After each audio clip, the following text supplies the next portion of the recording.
going, maybe some predictions. So it should be an exciting night. Polls just closed. We're going to be covering tonight 6 ridings that are in our broadcast area. And those ones include, starting from the west, Lambton, Kent, Middlesex, Elgin, Middlesex, London, Oxford, London, Fanshawe, London North Centre, and London West. So we'll be giving you live coverage of the results as they come in. And to start us off, we're going to be throwing it to Matt Hutchison, who is from Easy 101.3, and he's going to introduce us to the candidates from those 6 ridings. Matt? Thanks. We'll begin in London West with the race to replace MP Kate Young, a Liberal MP who is not seeking re-election this year. Ariel Kayabaga will represent the Liberals, Conservative Rob Flack, NDP Shauna Lukowitz, for the PPC party Mike McMullen, and for the Libertarian Party Jacques Boudreau. We'll head over to London North Centre. Liberal Peter Fragiscatos is looking to renew his leadership. Conservative Stephen Gallant, NDP Dirk Prout, the Green Party Marianne Hodge, and for the PPC Mark Emery.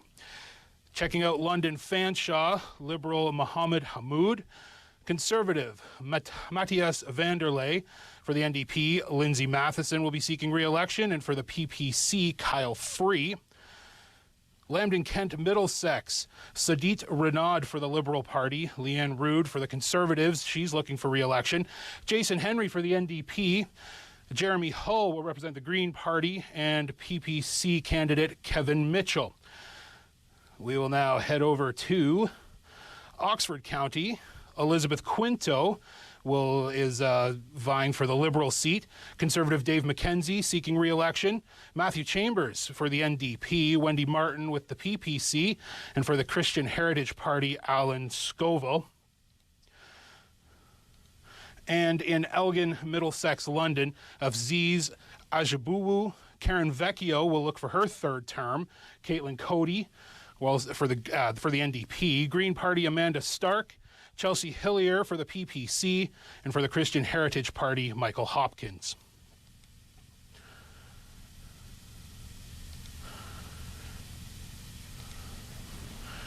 And back to you, Brona. Thanks, Matt. So lots of interesting races we're going to be following tonight for our 6 ridings in our broadcast area. Now I want to introduce you to our 5, I guess they didn't like the word expert panelists, but political enthusiasts who have agreed to sit on the panel this year. I'm going to start with Clara James. So Clara is to my left and to your right. Clara James is a London native. She was born in 2000, and as a millennial offers a unique perspective of young adults as well as the student population. She graduated from the University of Guelph in this year of all years, the last year in 2021. So she has a bachelor's degree. She studied political science, criminal justice, and history, and she's keenly interested in the electoral process, Canadian voting patterns, and voter turnout. She's met with several incumbent candidates in the current election, and she prides herself on being informed and passionate about all things relating to national and international conflicts, policies, and debates that impact Canadians. So welcome, Clara. Thanks for being here. Awesome. Next, we have Kelly Elliott. Kelly Elliott is the Deputy Mayor for the Municipality of Thames Centre and Councillor for the County of Middlesex. She serves as a director for the Federation of Canadian Municipalities, as well as the Ontario Good Roads Association. A fun fact about Kelly, her passion for politics is in her blood. Her grandpa served all positions in municipal government and was also a progressive Conservative member of Parliament. Whether it's transit, infrastructure, access to broadband internet, or agriculture, Kelly's a strong advocate for all things rural. In her spare time, you can find her in an arena, baseball diamond, or soccer pitch, cheering on her 2 kids. Welcome to the panel, Kelly. Thanks for having me, Brona. Thanks for being here. Next, we have Sean Lewis. Sean Lewis served 12 years as a constituency assistant to NDP MP Irene Matheson, and 4 years on the City of London's Committee of Adjustment prior to putting his own name on the ballot and being elected to City Council in Ward 2 here in London. Sean may also be a familiar face to Rogers viewers as he was the host of London LDN-ONT TV. Oh my goodness, and I hosted and I said the wrong name. All right, now it's out of the system. I think I can move on from here. 2.5 years on Rogers TV before he was elected. He's also involved with the Legion, the Optimist, and the Argyle Community Association. A self-described sci-fi and comic book geek, foster parent, cool uncle, and involved as a minor hockey trainer with the London Bandits. Welcome to the panel, Sean. Thanks for being here. Next, we have Roger Caranci. He's a lifelong Londoner, married to Sylvie Loisel, and they share 4 children. His political CV includes past provincial and federal runs in London North Centre and London Fanshawe for the Liberals. He spent 10 years on London City Council as councillor for Ward 1 and Ward 4, respectively. He has a special interest in city development.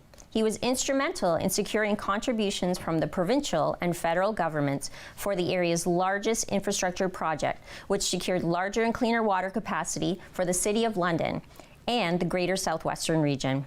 His favorite accomplishment was his initiative to rename the former Airport Road to Veterans Memorial Parkway in honor of London's hometown veterans.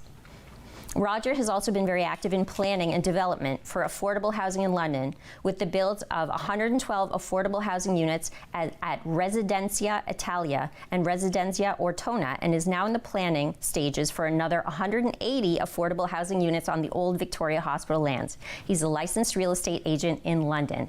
Thanks for being here, Roger. My pleasure, Brana. Thank you. And finally, Carol Dick. Carol was the Green Party of Canada candidate in London North Centre in the 2015 and 2019 federal elections, as well as the Green Party of Ontario candidate in the 2018 provincial election. She will again serve as the GPO candidate in London North Centre in 2022. Carol's background is in international environmental policy, environmental law, and conservation science. She's served on a number of boards and advisory committees in London. She's done consulting work for governmental and non-governmental organizations. Carol is currently a doctoral student at the Faculty of Law at Western University. Thanks for being here, Carol. Thanks for having me. So we are scattered around the Rogers studio today to maintain social distancing between the people that are here.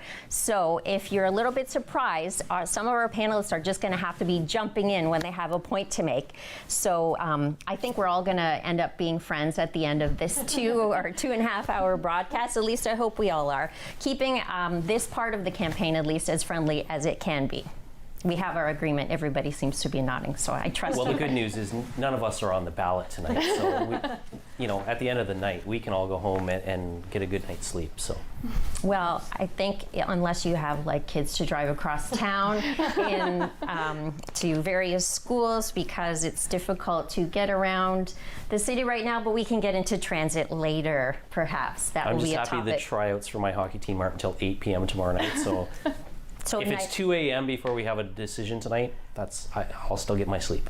And we will continue to have results all night long here on Rogers TV, but we will probably not be staying on the air till 2 a.m. We'll see how the results come in locally and in the ridings where the party leaders are vying for a seat in the election tonight as well. So we'll have live coverage for you as well on that. On those ridings as well. Maybe we can start out, panel, by potentially giving us a prediction for the outcome, and let's start big. So let's start about minority, majority government. Who is going to be trying to form the government after tonight? How about we'll start with Sean? Well, this one's pretty straightforward to me. I think the pollsters have nailed it. I think we are looking at another Liberal minority government. I think it might be a reduced minority, perhaps a little more unstable than the last one. It might not last as long. But you have to recognize that despite the polling showing the two parties neck and neck, the Conservative support is concentrated in largely rural areas and large ridings where even if you're polling at 85% support, it's still only one seat. Where the Liberals, I think, have a much more efficient vote in terms of the number of seats it can generate for them. So I'm going to be watching for a Liberal minority and counting sort of the seats that the other parties are picking up in terms of who might be a dance partner with them in this minority government. Interesting. Okay, great prediction. I think, was that the same prediction that you made in 2019? It sounds a little familiar. I think it may be pretty close. I think last time I thought there might be still a path to a majority government for the Liberals. I don't see that tonight. I think that both Aaron O'Toole and Jagmeet Singh have run really solid national campaigns, and I expect to see both of those parties see an increase in popular support tonight. Interesting. All right, let's check with Kelly. What is your prediction for tonight's outcome? So I'm going to go along the same as Sean. Definitely a minority government. I don't think anyone's going to run away with majority here, and to lead towards the Liberals as well. I think the Conservatives are going to come in close, but not quite make it. So again, we'll see a Liberal minority. Interesting. How about you, Carol? I think it's also going to be a Liberal minority, and I find that all the more frustrating because for me it seems like a waste of time, money, resources. But I think we're really going to see the country split. I think certainly from Manitoba over, we're going to see a lot of Conservatives. I spent part of the summer out in BC and drove across, and I can say that there's not a lot of love for the Liberals across the prairie provinces and in the West. And how about in this area? So Roger, here tonight, I guess you're a past Liberal candidate. There must be a lot of love for the Liberals in this area, at least, or at least. Well, I have to tell you, I'm probably there's a lot of Liberals that are not happy with what has transpired over the past with the Prime Minister and some of the antics that he has done. I know that I'm one of those people that has not been happy with the way he's represented the country. Having said that, I don't think there's going to be anything different as to what was said. I think it'll be a Liberal minority government. But the one thing that has really struck me over the past election cycle here is how nasty it's gotten, and whether we've imported what has happened down south, or people have been emboldened by Donald Trump to do things differently. I think that's one of the takeaways will come out of this election for many years to come. They'll be studying what happened. Where was Canadian civility? Where did it go during this time? It was not nice to see some of the things that occurred during a campaign, no matter which party you're from. I do agree with Sean that I think the campaigns have been run very well, other than I have some issues with the Liberals and how they've run the campaign, but the Conservative campaign, the NDP campaign have been very good. I think the big takeaway will also be the rise of the PPC and how they've come up, how they've lifted their numbers. So it'll be interesting. We'll see what happens once the election is called and how things go forward from there. And so, Clara, maybe you could comment on that, because I know that the way that people behave, the way our leaders behave, and the way people behave when they get involved in politics is one of the things that I hear often about from young people. That's why we don't vote, and that's why we just get turned off by politics. Predictions, and do you have that kind of mindset? Like, does this kind of negative campaigning really turn you off? Well, I think I'm going to follow everyone else. I definitely think my prediction would be there's going to be a Liberal minority that forms tonight. I do think that the Conservatives are going to be consistent throughout the West and definitely maintain their voters in rural areas as well. I do think that there will be a much smaller margin than many are expecting. And I do think in major cities like Toronto, Ottawa, where there's a lot of diversity in the communities and social justice engagement, there will be a bigger turnout of first-time voters and votes entered for NDP and other smaller parties, such as the PPC, as mentioned by Roger. And I think for myself and a lot of other youth and young adults, we do tend to look at how the leaders are behaving on social media especially, and portraying themselves to voters, and how they are trying to maintain and gain votes. Interesting. So I have a comment. I remember when we were doing the local debates for some of the ridings with London in their name, one of the questions that came through was about civility. And it was about, the point that I think the question was trying to make was that when we see people in Parliament, question period, for example, not answering questions, maybe being sarcastic with each other, being disrespectful, not really setting a good example. That's what the question was about, but a lot of the answers that I got kind of put that on the electorate. So as opposed to answering on behalf of politicians that need to set a good example, a lot of it came back to people are generally not being civil with each other right now. So maybe I wonder if there's any panelists that would like to comment on the responsibility of politicians to set a good example and how that kind of behavior in Parliament contributes to this lack of civility that we've seen throughout this campaign. Does anybody want to jump in on that? Go ahead. No, go ahead.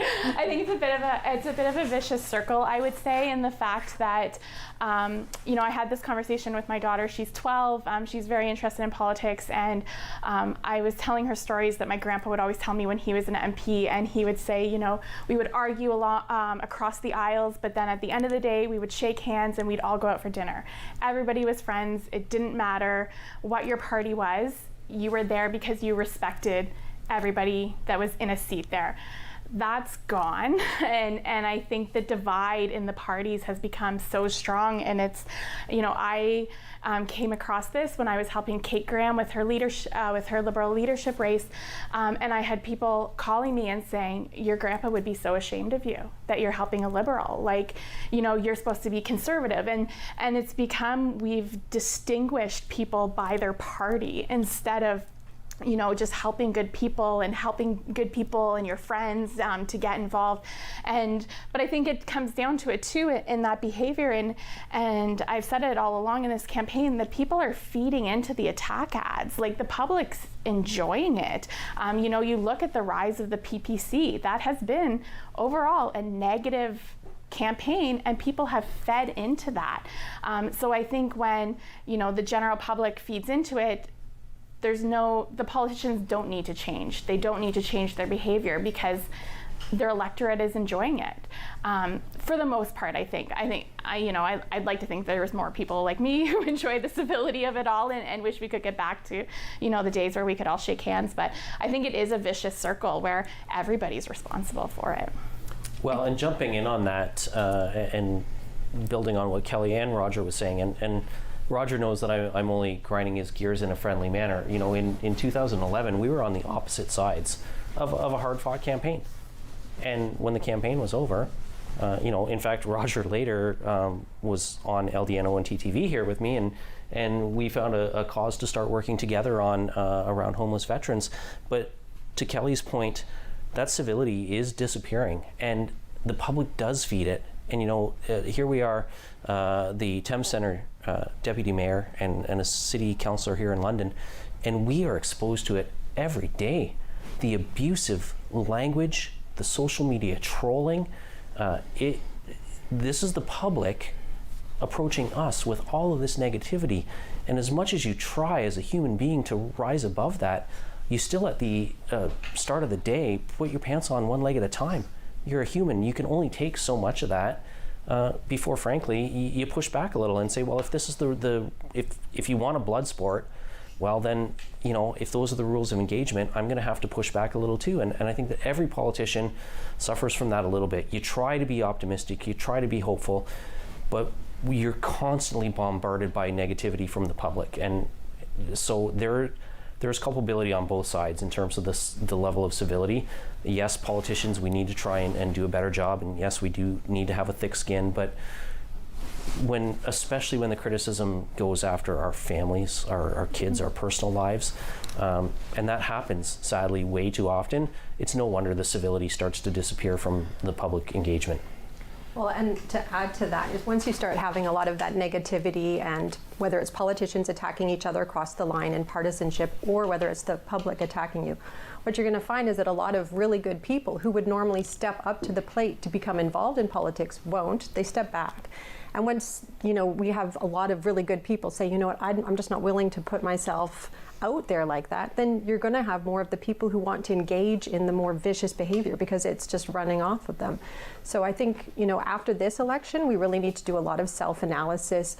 Why are we headed down this path? Why is it that it's okay to constantly vandalize sites or signs, attack each other verbally?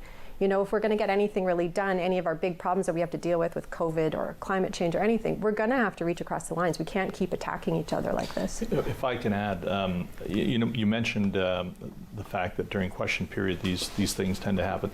That's the only time really a lot of MPs or MPPs get to show themselves. And you know, I love the media. I think the media do a great job, but I think the media at that time takes the little snippets that somebody says in Parliament during the debates, and they will make sure they say something that's going to get on TV. You know, that little 10-second soundbite that's going to make them look really good, and that's what people want to see. It's unfortunate. I mean, you can talk to Sean. The work gets done not in the House of Commons; it gets done at the committee level. And the committee level, you can watch it on TV at times, but very few people do, and that's where the work gets done. That's where I think the MPPs or MPs are a little bit more civil towards each other at that time, because there's no real. The cameras aren't on them as much as they are when they're in question period, when they're saying those things. It's unfortunate. You know, I'm of the view that sometimes you've got to show some passion, and showing some passion at times can be viewed as somebody's doing something wrong. They're saying it in a way that they shouldn't. They're saying it in a way that's negative. I think sometimes you have to show some passion in order to put your point across. But at the end of the day, too, you're all friends. Every candidate who's running in this election, I think, is running to do something good for the country. Whether it may be, you know, I may not agree with it or not, I think they're in it for the right reason. The problem is there are people out there who have not been in the positions that I've been in, that Sean has been in, and Kelly's been in, where we've been in the trenches, trying to get points of view across, understanding there's give and take. You don't get on somebody's bad side because you may need somebody's vote at times to get something passed. So that's the problem today, and we see it happening. And again, I'm sorry I mentioned it before, but it looks like the creep from, I don't mean that in the creeping from down south, what's happened in politics there is slowly coming here. You get a lot of the various parties, or some of the parties that take lessons from the experts, the consultants down south, as to how to run an election, you know, what to do, how to go negative, when to go negative.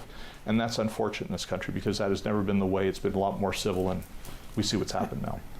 Interesting comment. Are you feeling that same way, Claire? Like, do you get the sense, like, I know you haven't been voting for a long time, but does this election feel different? Yeah, so I was actually just gonna butt in and say something.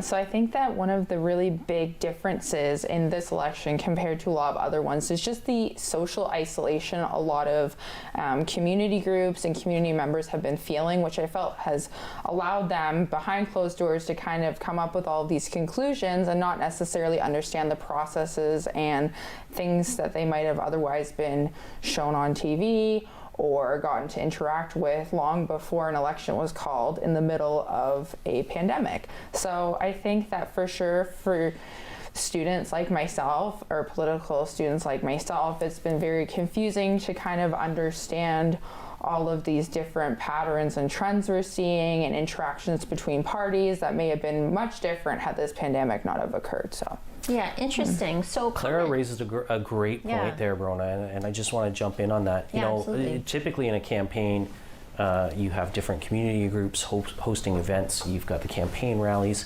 But you know what's not been available, which really I think helps with the civility, is the face-to-face campaigning, the interactions, the church barbecues or the community center gatherings or those kind of things where people can meet face-to-face, not just with their candidates, but with other people in the neighborhood and exchange ideas. And the social isolation that people have been exposed to for the last year and a half, I think only has contributed to the polarization. It's much easier to not like the person or to be aggressive to the person when you're responding from behind a keyboard than it is when you're looking them in the eye. Yeah, absolutely. And I think, you know, even for those of us who have never been elected, but we have been candidates before, that same, I guess, willingness to say a really harsh thing, we experience it as well. And I think to Carol's point as well, it really removes, I think, a lot of voices that we need in politics, because basically, if you want nice people, if you want people who are empathetic, those kind of interactions are gonna hurt. They're gonna feel those interactions, and then they're not going to want to be involved. So, you know, one of the things I like to say is that if you want nice people in politics, you have to be nice to them. You can make your point in a even forceful way, and, you know, depending on your tolerance for language, there's a certain way you can talk to people without being, I guess, abusive, and yeah, just to really push the voices out that we really need in here. Because if we all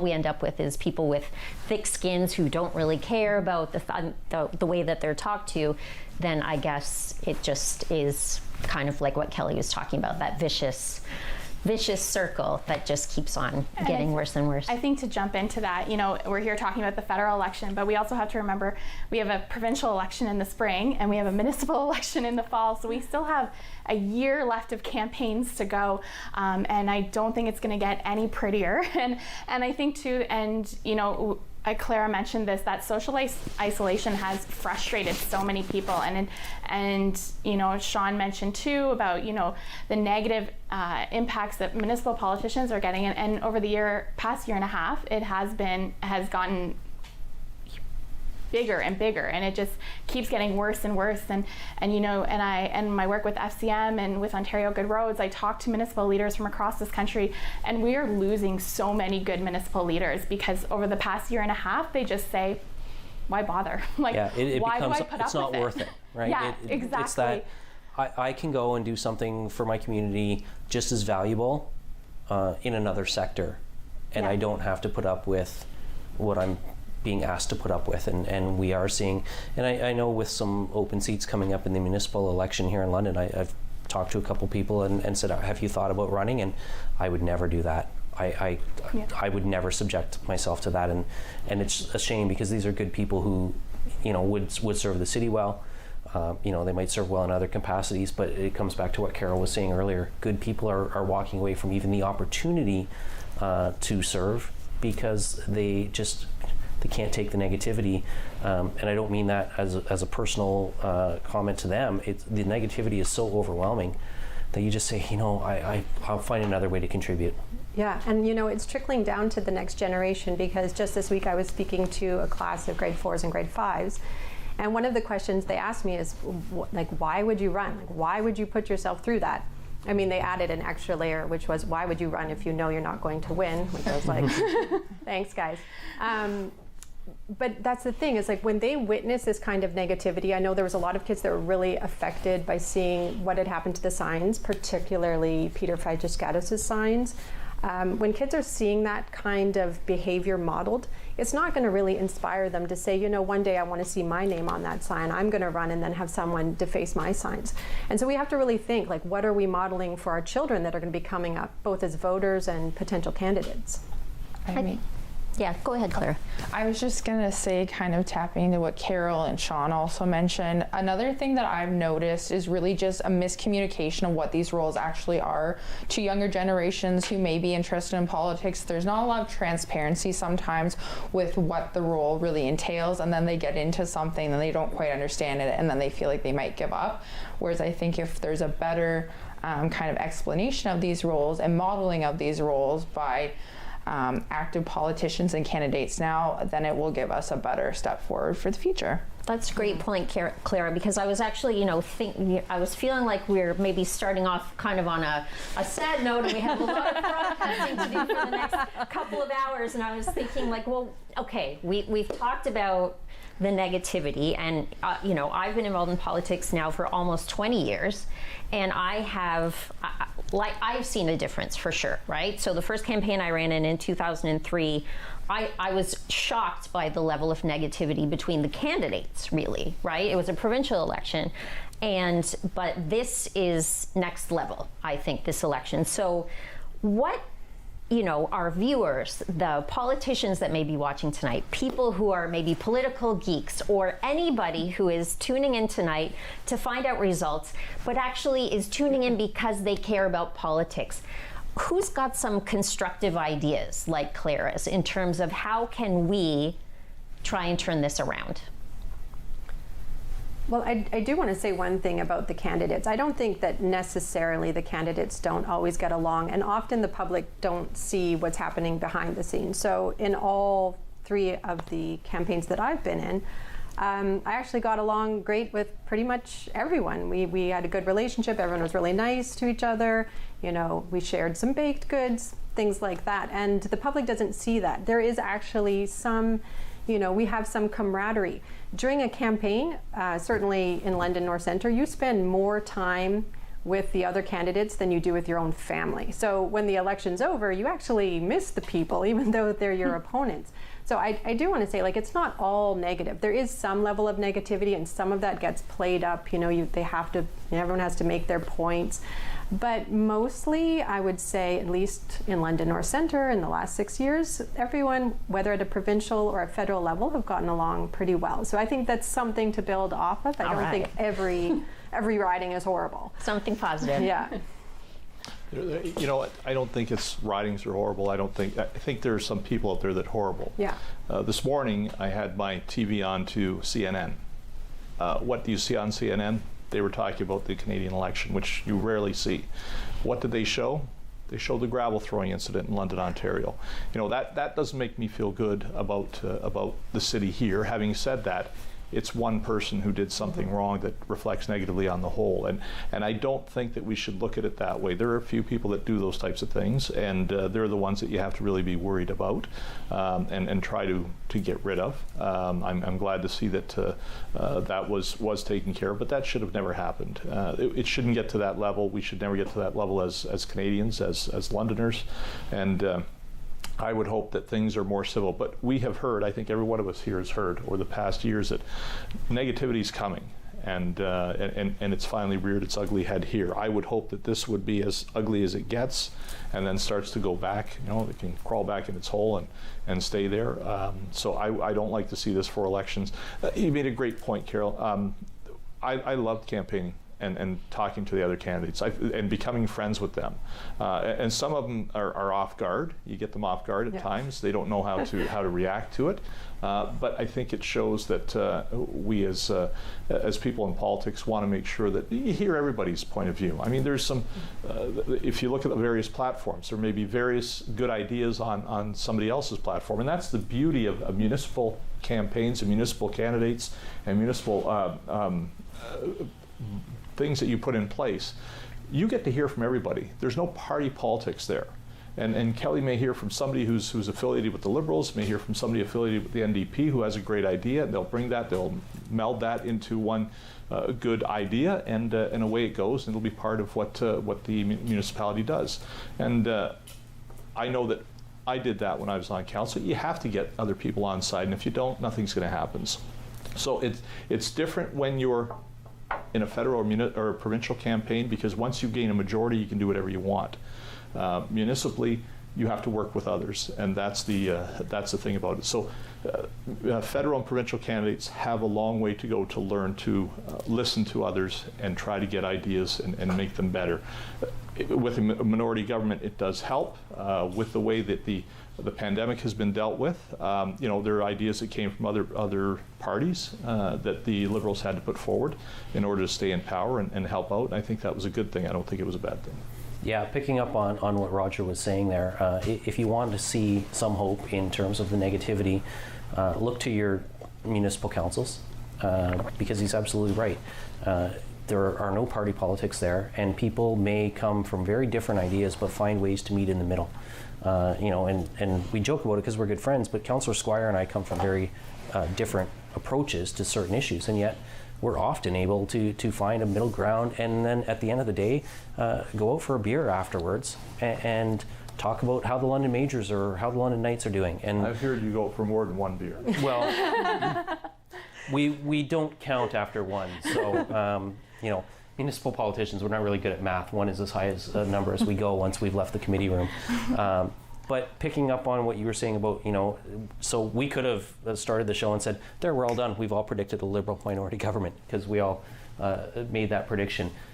But the thing about a minority government is, particularly when you have more than one minority government in a row, it starts to force parties to find ways to work together to reduce the sort of tribalism that you see. I mean, even in a Leafs-Habs game, you can recognize when the other team has scored a pretty goal. And we need more of that from the parties. We need to be able to recognize. That's when you kick the TV. Well, and I put out a tweet yesterday saying, you know, in London North Centre, I support Peter Fragiscatos because he's done great work for the community. I think you got to give people their due. There's a lot of affordable housing money that has come to the City of London to help us with our housing crisis. That has been part of the results that Peter has been able to deliver as a Liberal MP. I'm not a Liberal Party member. I am not a fan of all the decisions the Prime Minister has made, but I have to give Peter credit. And I think that's where we all, whether we're elected officials, whether we're members of the public, whether we're engaged in community groups, is part of what we can do to get rid of the negativity is give credit where it's due to people. When they do the hard work, even though you might not be, you know, on their team, you can still recognize when they've made a good play, when they've done a good job on something.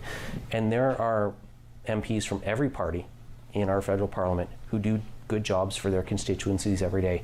I would point to Elgin Middlesex London and Karen Vecchio as one of those people who works very hard for her constituents every day. And you know, you might not think that somebody like Megan Walker, who's a big advocate for tackling sexual violence against women, particularly abuse from their domestic partners, would necessarily be supporting a Conservative candidate, but Megan Walker was supporting Karen too, because Karen has done phenomenal work in the Status of Women Committee on tackling that particular issue. So there are politicians from all parties every day who are doing good work on issues, and to Roger's point earlier in the broadcast, it's not on the 2-minute question period clip. It's the work that they're doing behind the scenes in committees, in their communities, that is making the real difference. And so we need to give them back for a job well done from time to time. I would agree. I mean, I love municipal politics so much because there isn't that. You know, like Roger and Sean both said, it doesn't matter where the idea comes from. If it's a great idea and will do amazing things in our community, like, I'm going to support it. I'm going to jump on it and I'm going to run with it. And so I think that's why I love municipal politics so much. But to add to what we need to do to maybe get rid of this negativity is what Sean said, is point out the good. Send a message when someone does great. You know, I sent a message last night to Jason Henry, the NDP candidate in Lambton Kent Middlesex, because he's run a phenomenal campaign. And I just said, you know what, I hope this isn't the last time we see you, because you've done such a great job in this campaign. And so, you know, and I told a lot of my residents in Thames Centre, you know, don't necessarily look at the party. You know, 80% of the work that your MP or MPP does is constituent work. It's in your community. Look what each person, not what each party, look what each person is going to do for you. Because if you vote for your party and they don't have a great candidate in your riding, nothing's going to happen in our riding. And to Sean's point, it doesn't matter what party it comes from. If they're going to work hard and do what's great for your community and your riding, that's who you want there. And so I think we really have to start looking at the positive. And like I pointed out before, we're going into a provincial election, we're going into a municipal election, and we're going to need all the positivity we can get. So give credit where it's due, and if you want and you're passionate about this and you're eager about this, is just get involved. Whether you're putting your name on the ballot, whether you're volunteering with a campaign, and even just reaching out with an idea or a suggestion, just put your voice out there, because it really takes everybody to make this better. Well, in 15, 16 years ago, nobody would have believed you if you had said the NDP is going to win a riding in London, Ontario. And I wouldn't say London Fanshawe was necessarily an NDP seat. It was a Matheson seat, because of the community work and the hard work that Irene Matheson put in first, and that Lindsay is continuing in her mom's tradition. And it is about the constituency level. It's about caring about the people who are in your parks and in your community centers and in your lives every day, doing that kind of work for us.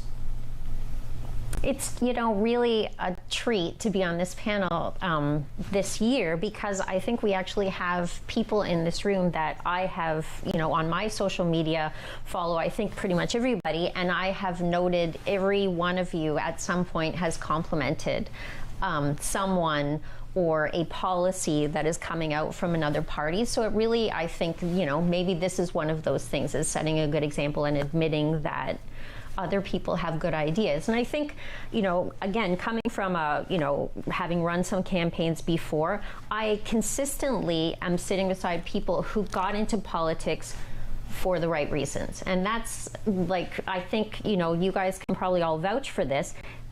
Whether or not you agree on the road to get to a certain place, most people get involved as political candidates or volunteers because they want to make their community, their province, their country, maybe even the world, a better place. And that's one of the things that we, I guess, have in common. And so I really appreciate you all, staying so positive focused, but there are obviously valid criticisms. I think, Roger, you brought it up right at the beginning of the broadcast, that there are some valid criticisms of the government, and even the fact that we're in an election right now, in a snap election right now. So maybe can we talk a little bit about, did we have a successful minority government? Were people playing nicely together during this pandemic in the minority government that we had already? And so if that was the case, was this election a good idea?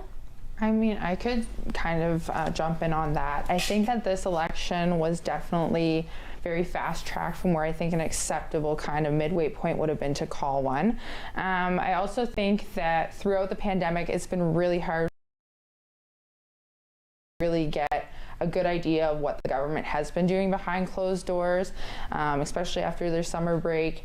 I think that's really important to recognize too, that the media has played a big role in the communication of legislations, policies, and a whole bunch of other things. Just even simple information sharing, like CERB being extended to the end of October, I believe. Sorry if I'm wrong on that. Just simple things like that, I think, has really made a lot of Canadians a little bit hesitant to trust one government over the other, and they're kind of just at a loss for what to do in such a short time on an election like this. I'll say that we were down the road, not less traveled, but never traveled when it came time to a pandemic. I mean, there was one in 1918.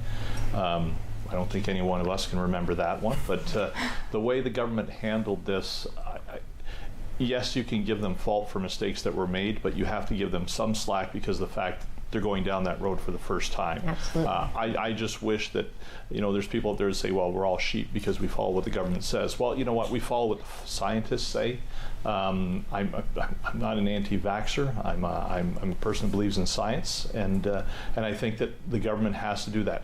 The problem that I have was when things were politicized, and I think every single party was at fault for doing that at some point or another, and that can't happen. That should never happen when it comes to something as important as dealing with a pandemic and people's health.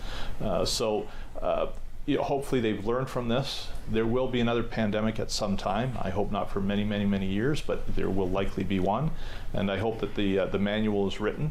I don't want to see the mistakes made that were made this time. I think that all governments have to get together at some point and have a plan in place that, if we go through that again, here's what we have to follow, every single one of us, and make it easier on people. We see what's happening to our healthcare workers. I mean, it's kind of a crime that people who aren't taking their vaccines are now flooding the hospitals again and putting other people at risk. Again, I'm not faulting the government. I think things were going fairly well for the ruling party at the time when the pandemic started, but things, I think, came off the rails again when things started to get more political and the decisions were made for political reasons rather than health reasons, and I hope that doesn't happen again.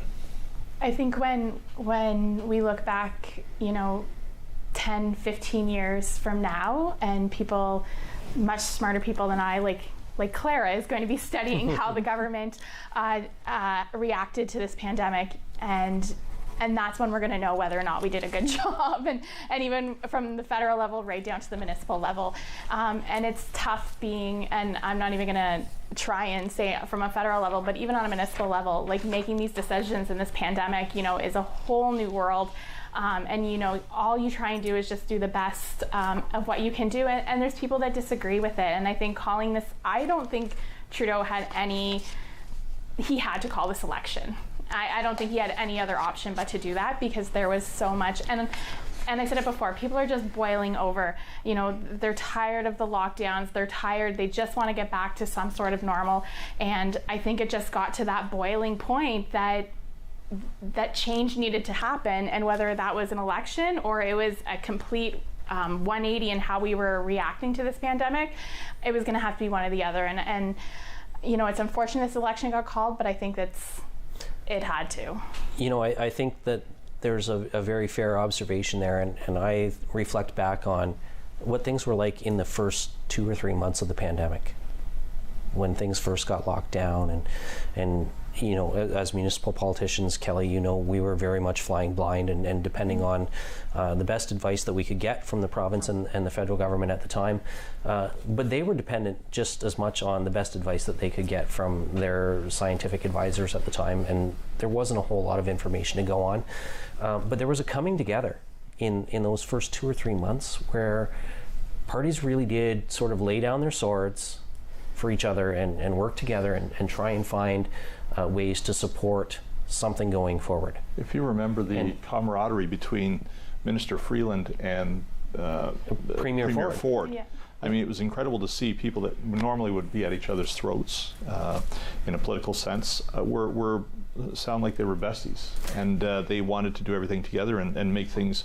They were doing it for the right reason. And then again, as it got longer, but as it's gone longer and longer, that has dissolved back into the tribalism of partisan politics. And Really I think feels like a long time ago. yeah, and I think the Prime Minister felt in order to continue to lead through, you know, obviously we all hope it's a short period, but whatever period of this pandemic is left, I think he felt like he had to go to the public and get a mandate for the steps that have happened so far and what is to come next. And honestly, none of us know what's to come next, really. I mean, we can take the best information we have and sort of gaze into our crystal balls a little bit, but it is still something that we continue to learn about, right? I mean, we still don't have vaccinations approved for kids under 12. So they're still, and they're all back in school. And what happens, how do we keep their education going this year? You know, obviously that's a provincial jurisdiction, but the federal government is going to have a role to play in how that works for the country. So I think that, while it may not have been perfect timing, I do understand why there was a desire to roll the dice and go to the public and say, give me another mandate. Or give somebody a mandate to lead us through what's left of this pandemic time. And let's find out from Matt Hutchison from Easy 101.3 how that mandate and how the public reaction to having an election right now is playing out in our local ridings. Matt? Hey, Brona. Yeah, we'll just take a quick look here at some of the early results. The Liberal Party with Mohammed Hamoud, 162 votes so far. Lindsay Matheson leading in London Fanshawe with 323. Matthias Vanderlei of the Conservative Party, 152 votes, and Kyle Free with the PPC with 63. Over in London North Centre, Peter Fragiskatos has the early lead, 259 votes, one of 187 polls reporting so far. Dirk Prout with 149 votes for the NDP, Stephen Gallant with the Conservative Party, 136, and Mark Emery of the PPC, 21. Over in London West, Ariel Kayabaga has the early lead, 5 polls reporting, 100 votes. Rob Flack for the Conservatives with 82, Shauna Lukowitz with 31 in the NDP, and for the Libertarian Party, Jacques Boudreau with 12. Elgin, Middlesex, London, 10 polls reporting. Karen Vecchio has the early lead, not much of a surprise there. Avziz Ajiboubou with 175 votes. NDP candidate Caitlin Cody, 124, and Chelsea Hillier with the PPC, 52. Back to you, Brona. Oh, Lambton, Kent, Middlesex. Let's go there. One of 245 polls reporting 131 votes for Conservative Leanne Rood. Jason Henry with the NDP, 93. Sadid Renaud of the Liberal Party with 66. And Kevin Mitchell, the PPC, 32. And in Oxford, Dave McKenzie, 253 of the votes, and not a big surprise there as he has an early, large lead. 2 polls reporting there. Elizabeth Quinto of the Liberal Party with 89, Matthew Chambers of the NDP with 85, and the PPC's Wendy Martin with 60. Back to you in the studio, Brona. Thanks so much, Matt. So, no surprises just yet? Well, Comments? I'm a little surprised that we didn't see the Greens in EML or LNC or any of the other ridings. There's Oxford right there. They just showed it. Yeah. No, did they? Yeah, I think 2017. these are pretty predictable early results. I think the race tonight, the first race we are watching tonight is whether Karen Vecchio or Lindsay Matheson's declared first. I think everybody expects them to both run away with their ridings, and they're off to huge leads, and understandably so, because it's back to what I was saying and Kelly was saying earlier about the work that they do for their constituents. So I think we'll see those called pretty quickly. London West looks like it's going to be a neck-and-neck race for a little bit. We don't have too many polls reporting there yet. Rob Flack has certainly run a very strong campaign. Of course, there's no incumbent, so you've got Ariel Kayabega from Council running for the Liberals, Shauna Lukowitz, who has been out knocking on doors all summer. So I think all three of the big parties are expected to, they all expect to have good results there tonight. So we'll see whose results come out on top. So back to the point that we were chatting a little bit about before, because I know there was some lively discussion about pandemic handling, politicizing of COVID. If our predictions come true then, and so I think our entire panel was in agreement that we're looking at probably a minority government going forward. Feeling positive about how the parties can get back to that, that initial kind of cohesiveness that we had early on in the pandemic, and how is that gonna play out after having this mid-pandemic election that in all likelihood is going to not make a huge amount of change? I mean, in my viewpoint, I think that there is going to still be some cohesion within the governments. I think it is going to be a minority for sure. I think that what's going to change is definitely the attitudes that a lot of Canadians will have towards the government, seeing this as a big waste of money, as I think was mentioned by Carol earlier.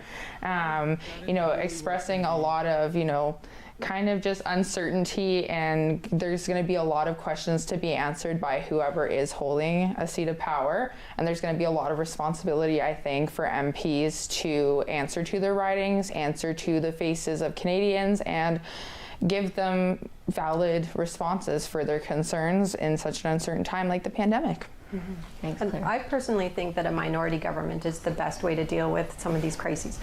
I think if we can have all the parties working together, especially after this election, they're going to realize, okay, this is what the Canadian people feel. It didn't really move much. And now we can, we have to come together. And I think there's a lot less animosity if it's not a majority party. If, one party or the other were to have a majority, I think there would be a lot more anger amongst parts of the population, and we would see an even greater divide and more partisanship. As long as we have a minority, if we can't have electoral reform, which of course I'd like to see, but if we can't have that, then at least with a minority government we can work together, because some of the best moments in Canadian politics have been when we've had minority government. So I think for us right now, this is the best that we can hope for, and hopefully we can make it last longer than 2 years this time. No matter what happens tomorrow morning, we've still got major issues in the country. We've got climate change, which is hitting us in the face, which all parties have to at some point acknowledge, and things have to be done. I think we've got, the Liberals have put out a very good plan in dealing with that. Affordable housing, which I'm involved with personally. I think, again, on that is a big issue. Sean and I worked on it, again, showing a person who supports the NDP, a person who supports the Liberals. We've been very good at collaborating and dealing with that. There are big issues to deal with no matter who's there, and you can't forget, no matter if there's a pandemic, you still have to deal with the other things. So whoever gets to be the Prime Minister, let's not worry about just ourselves as the Prime Minister, and I say that because of our leader and what I believe has happened over the past few years and how self-absorbed at times he has been, there's work to be done, and that work has to be done starting tomorrow morning. I want to see things happen, and it will likely be collaborative, absolutely, if it's a minority government, and things like that, I think, get better addressed if there is. So just let's not forget, it's not about the pandemic, it's not about getting the majority or the minority government, it's about doing the work when you're done, and they've got a big job ahead of them come tomorrow morning. I think that's a good point, and the fact that this wasn't as much as the pandemic amplified and pushed us into an election, it's not a one-issue election. Like you said, we have housing, we have transit, we have broadband internet, we have housing. Like climate change is a top one. There's so many things happening in our country right now on top of a pandemic, and we can't be focused on just pandemic recovery because we have all of these other things that we need to address. And I totally agree with everyone here, and is that the minority government is the best way to get through that, to get through this pandemic and to address all of those issues, because all of those issues we've seen in the Liberals, the Conservatives, the NDP, the Green, they've all addressed all of these issues in their platforms. And so you can see it's a priority. And so we need everyone to come to the table and want to address those, and not just how do we get out of the pandemic, but how do we deal with climate change? How do we get housing for everyone? How do we get everyone with broadband? Get public transit. There's so much going on. I think we worked so well I'm with tonight that Carol. we should all be elected and solve the problem. We're just going to dissolve Parliament and put the panel in charge. I'll bring the snack. First of all, I agree with Carol. I mean, my preference would be electoral reform. Yeah. Right. And there's, I think, a very desperate need for that. But without electoral reform, a minority government is absolutely, to me, the best possible outcome, because it says to all of the party leaders, we didn't really take the sale that you were offering. We're not prepared to put any of you in charge with a blank check. We want you to go back and be big kids and sort it out amongst yourselves and work for us, not for your parties, but for us. Find the middle ground between your differences and start steering us forward. Because Kelly's absolutely right. The pandemic recovery, yes, it's on everybody's mind, but we had problems before the pandemic, and we are going to have problems to deal with after the pandemic. And we need a government that is not set just on its own ideological bent, but a government that's going to work with people who bring, much like at municipal councils, different ideas from different ends of the spectrum, and then find a way to meet in the middle and take a step forward. You know, a step forward is better than standing still. And I hope that is the message that the parties and the party leaders get out of tonight is, yeah, we're not giving any of you free rein to do whatever you want. You got to work together. Yeah, and so in regards to what you're saying about the different issues that we're going to have to deal with, what we've seen previously is when one majority government comes into power, they make a lot of changes that aren't necessarily popular with the other party because of partisanship. And then, the next party comes in, gets majority, and just basically tears down what the party before did, whether it was a good policy or not, regarding what you were mentioning before, Sean, about, you just have to accept sometimes there's been good policies. When we have this minority government right now dealing with more than just the pandemic recovery, dealing with all the other issues we have to deal with, hopefully if there's a majority government that follows, they're not going to feel this need to immediately dismantle everything. They'll think, you know what, we were part of that collaboration, and we can move forward from there rather than taking a step backwards and dismantling everything. But now, given the fact that this is, what we've seen in the past, obviously, when you get a mandate like a majority, and then partisan politics ends up, destroying things that maybe over the long term might be in everybody's benefit just because the other guy did it. So that's our history, right? Mm-hmm. So given that is what we've seen so far, something has to change in order for that not to happen again, right? So we talked a little bit, I know Clara mentioned it, about we spent $500 million on an election to get basically the same government that we had prior to the election. One of the questions that came up in our debates as well was consequences. Now, consequences obviously can be you don't get voted back in. Obviously, that's something that the electorate can do. But what other kinds of consequences could be imposed on a government for acting in this kind of partisan way? Let's get creative. I mean, I think something that comes to mind is really before the consequences can occur, you really have to build and improve the transparency that the government has between its citizens and even its own members of parliament. I think that there's a lot of compromises that need to happen during this next, formation of government, whatever it may be. And I think that's really important to recognize these past criticisms that all the parties have equally faced and use them as tools to improve transparency and then work on consequences. Because I really think it depends on who is kind of in the hot seat and their role in the whole kind of, Makes sense, right. Going forward, I know we talked about some of the issues that came up during the campaign. Housing came up, climate came up, transit, electoral reform. All of these important issues that are so crucial to the success of everybody, our neighbors, our communities, our country as a whole.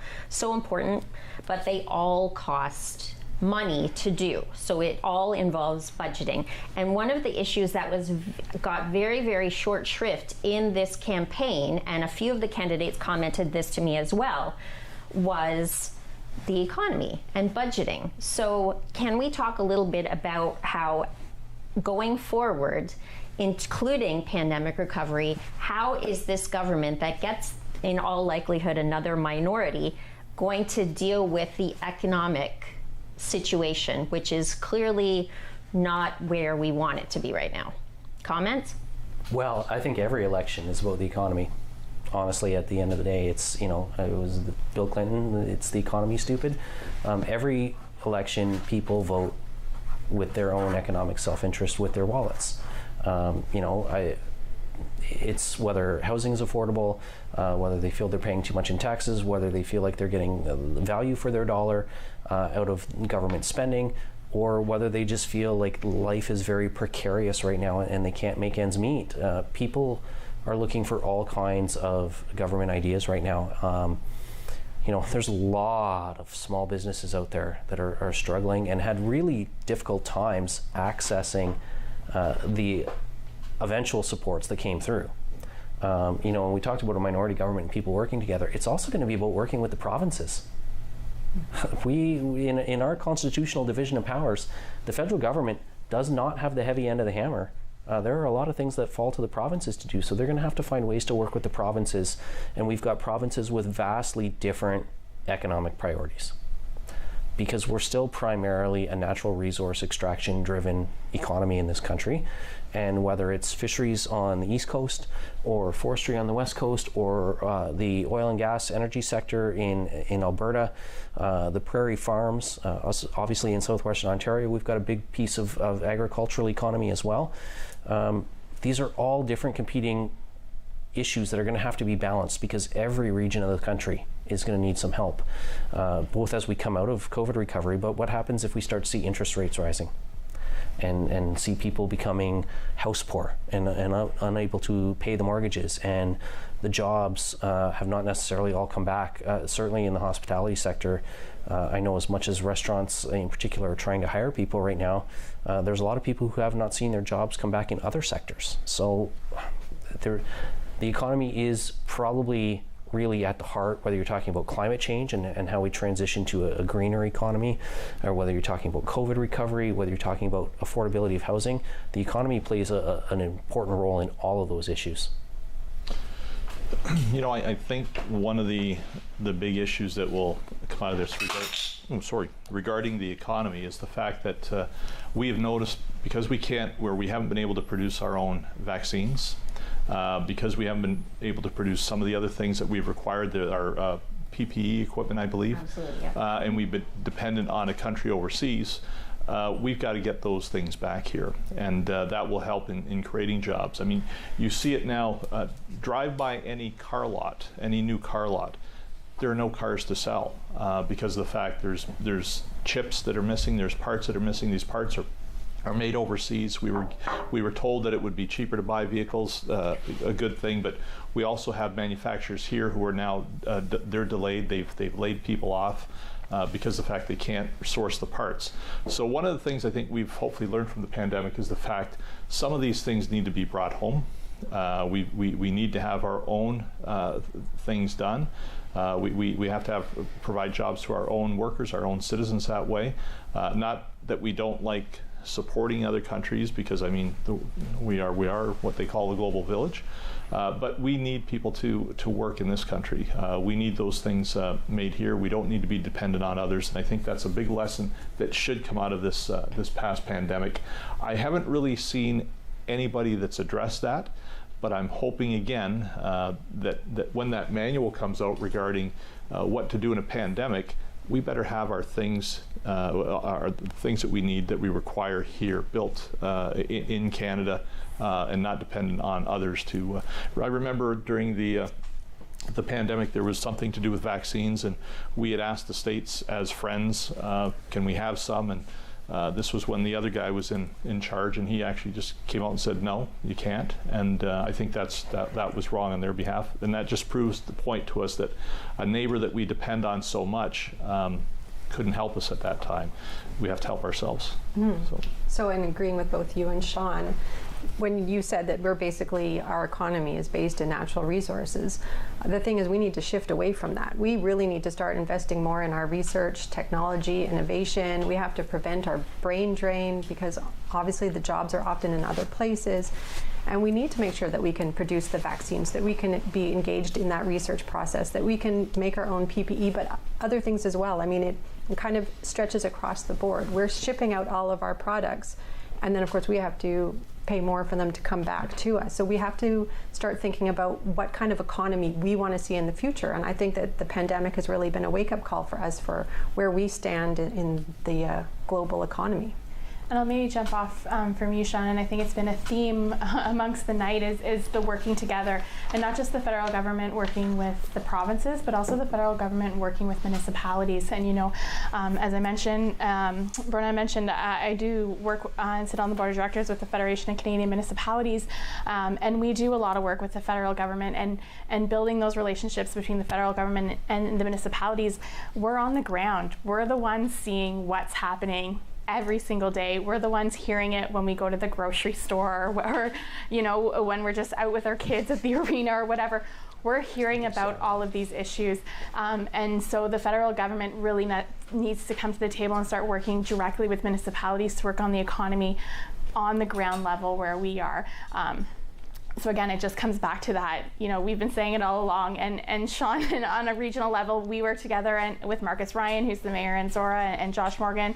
The four of us love to work together on regional issues, and it just needs to come to that, is, across party lines, across borders, we're all working together for the better good.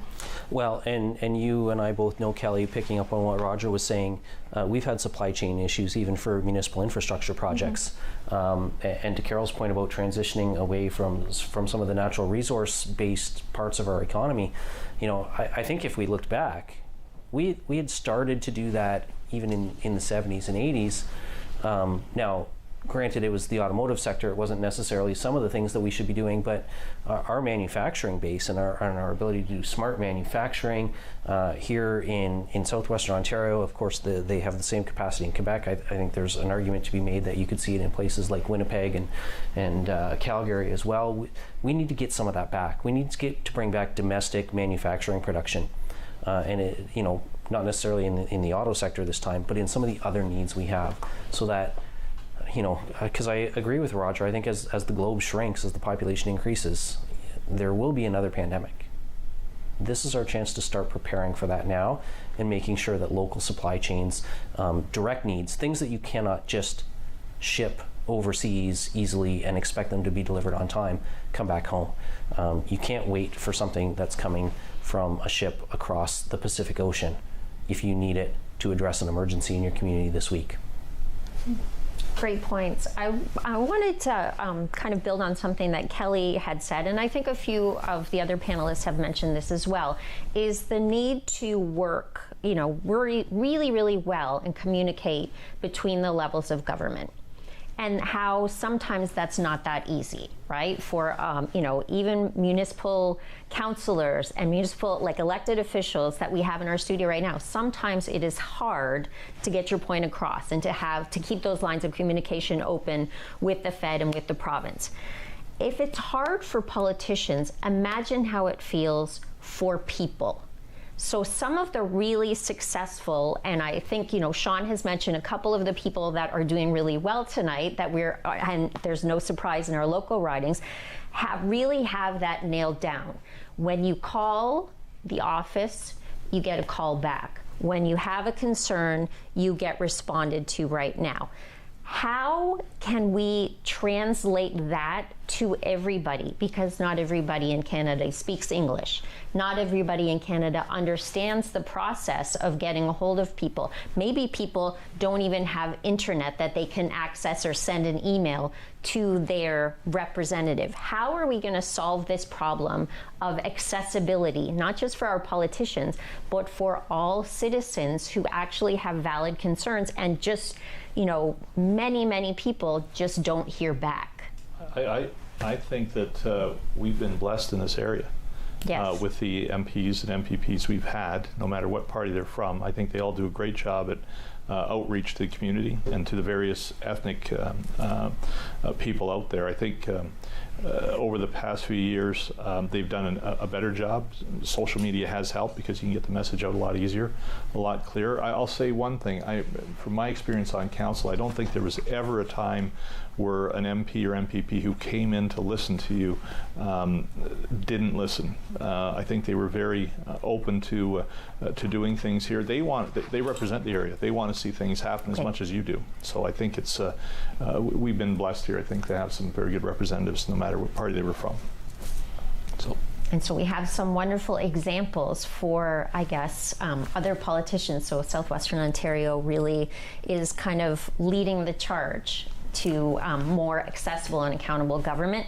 I have an update from City News. They have called a Liberal win for the evening. So Minority, or? They haven't called that just yet. So comments, obviously no surprises.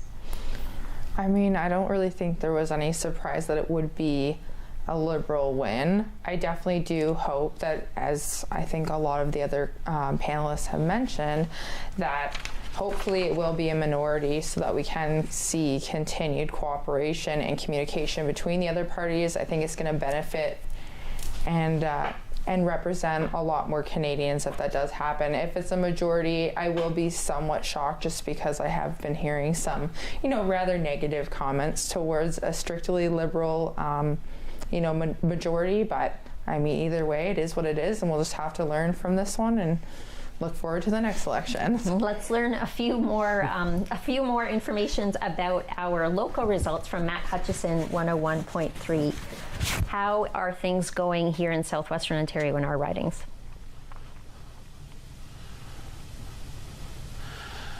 Okay, we'll take a quick look at what's going on. Thanks, Brona. As we check in quickly with the local results. We'll head over to London Fanshawe. Lindsay Matheson with a pretty decent lead, 35 of 240 polls reporting. Mohammed Hamoud in second place with 1,218 votes. Matthias Vanderlei right behind him with 1,173, and Kyle Free of the PPC with 443. Head over to London North Centre. Peter Fragiscatos with 446 votes. Just 5 polls reporting there. Dirk Prout with 314. A tight race. Stephen Gallant 255 and Mark Emery with 47. London West, Rob Flack. Him and Ariel Kayabaga are jockeying for position. 30 polls reporting. Shauna Lukowitz in third place with 1,298 votes, and Mike McMullen 268 for the PPC.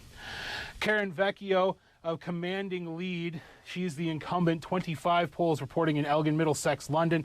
Afziz Ajibuwu with 1,177. Caitlin Cody in third place, and Chelsea Hillier with 659 votes for the PPC. And it looks like Karen has been elected. She has won that riding. No surprise there, really. Leanne Rood with a very commanding lead in Lambton, Kent, Middlesex. Again, not a big surprise there. Jason Henry of the NDP, 897. Sajid Renaud with 818 for the Liberals. And Kevin Mitchell with the People's Party, 400 votes there. Dave McKenzie rolling to an easy victory, it looks like, in Oxford County with 1,031 votes. Elizabeth Quinto in the Liberal Party with 360. Matthew Chambers in the NDP behind that with 306. And Wendy Martin with the PPC with 226 votes. Back to you in the studio, Brona. Thanks so much, Matt. So I think we can, we've heard a lot of positive comments about Karen Vecchio tonight. So that is, I think that's good news for everybody who, is able to access her office. I know prior to being the MP, she served as a constituency assistant and under Joe Preston for many years, and maybe that's why she has experience on the front line as well, and so that is one of the things she brings to the table. So congratulations to Karen. I don't know if anybody has any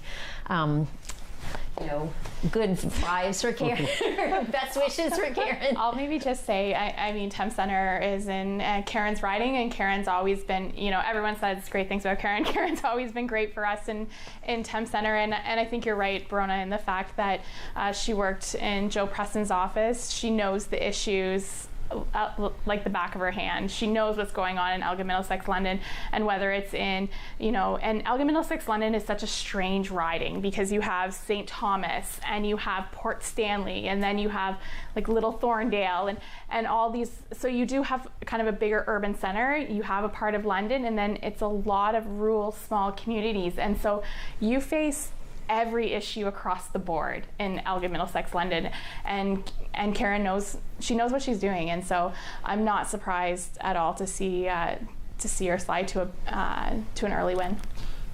I just want to say one thing before we forget this.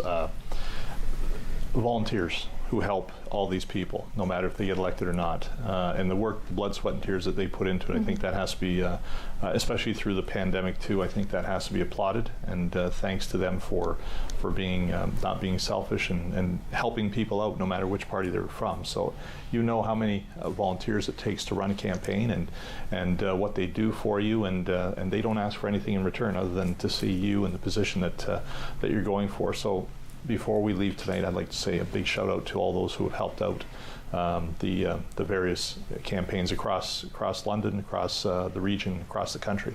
So, and I'll maybe just jump onto that too, and just to thank all of the candidates who put their names on the ballot. I know when you're going up against someone like Karen Vecchio, that's an uphill battle to put your name against someone like that. And I think everybody who puts their name on the ballot, who puts themselves out there, who wants to see something better in their community, deserves a round of applause as well for putting themselves out there. Absolutely. Well, and the other folks that we should be really thankful and appreciative of tonight are the folks who have spent all day in the polling stations. The poll clerks and the deputy returning officers and the returning officers for the ridings.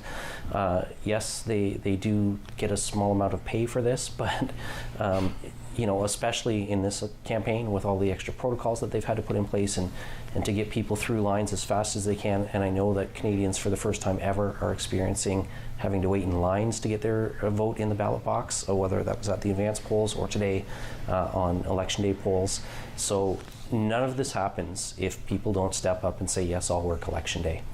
And whether it's as a volunteer who's getting somebody a ride to the polls for their candidate, or whether it's the person in the polls who's processing the forms and getting people ballots and getting them in and out safely during this pandemic, a big thanks to them as well. Absolutely. The unsung heroes, I guess, finally got sung tonight of the world of politics. I know Clara and I had spent some time earlier in the spring working a little bit on the census, which happened this year, which similarly involves a lot of face-to-face with people who were in a situation that they really didn't want strangers at their door. and we're really confused about why somebody that is, representative of the government who is telling you to stay home is actually coming to your house. So for any amount of fear or maybe unkindness that has been leveled against our colleagues at Statistics Canada, as well as all of the people that have worked so hard to make this election accessible. Big congratulations to all of you, and congratulations to Karen. Now, obviously, we've seen a couple of close races in those last results. Who would like to maybe take on what we're seeing in London North Centre? I'll just say this. I think, again, London has one of the best representatives. I think Peter Frederick-Skatos has done a great job over the years. I know the housing file with him in dealing with things that the organization I'm with have done. Peter does a phenomenal job. He's a very, very smart. I think he's underutilized within the party. I'd love to see Peter as a minister, and I think he's very capable of any particular portfolio he'd be given. Very smart individual, very engaging individual, and I'm glad to see that he will hopefully be there at the end of the night. I think he will.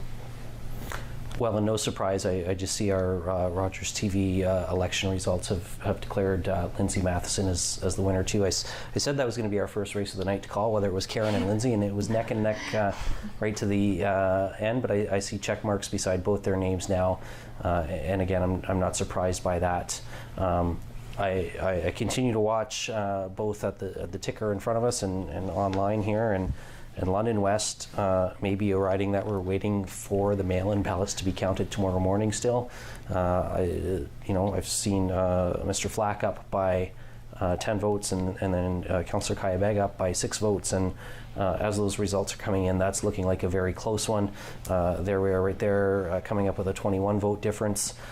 Lots of polls to still be counted, and where those polls are is going to, I think, have an effect on what the outcome is, and it's hard to predict where that is going to be right now.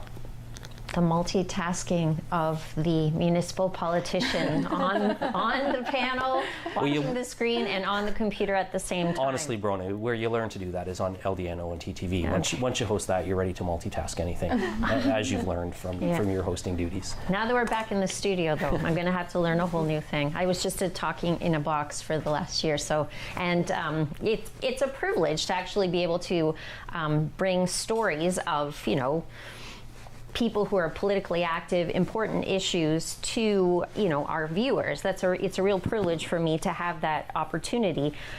Again, during this campaign, so many issues got highlighted that maybe it was because it was just a hot button issue for people. I know a lot of issues maybe didn't get the attention that they deserved. Can you think of maybe a couple of issues that you really would have liked to hear more about in this last campaign and all of the, I guess, the social media that you've been hearing about and the advertisements? What were we missing in this last campaign that you really wish we could have been talking about? I think the Indigenous issues have been lost, and it's unfortunate. Whether it be the residential school debacle, and I use that, there should be a stronger term to use, water issues on reserves. I think that's a big issue, and I think that has to be resolved. It's been ongoing I can remember when I was in elementary school reading stories on that particular issue, and it's still ongoing. That has to be fixed, and there should be no lollygagging on it. There should be, it should be dealt with right away. It should be a priority, and I think the government can do that. You see the money that's being spent on, or being invested on various things over the past year due to the pandemic. If you just had one of those things where that money could be diverted to that particular issue, I think you'd see an issue that has plagued us for many years resolved, and it's unfortunate that it hasn't. I would hope that it comes to the fore as soon as the government begins their new mandate, and I think that's one of the ones that I think has been left alone.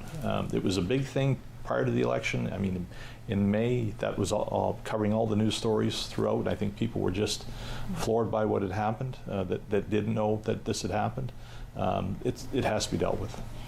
Well, I would agree. The Indigenous issue is certainly one that quickly faded in this campaign as people were focused on the pandemic and the economy and those things.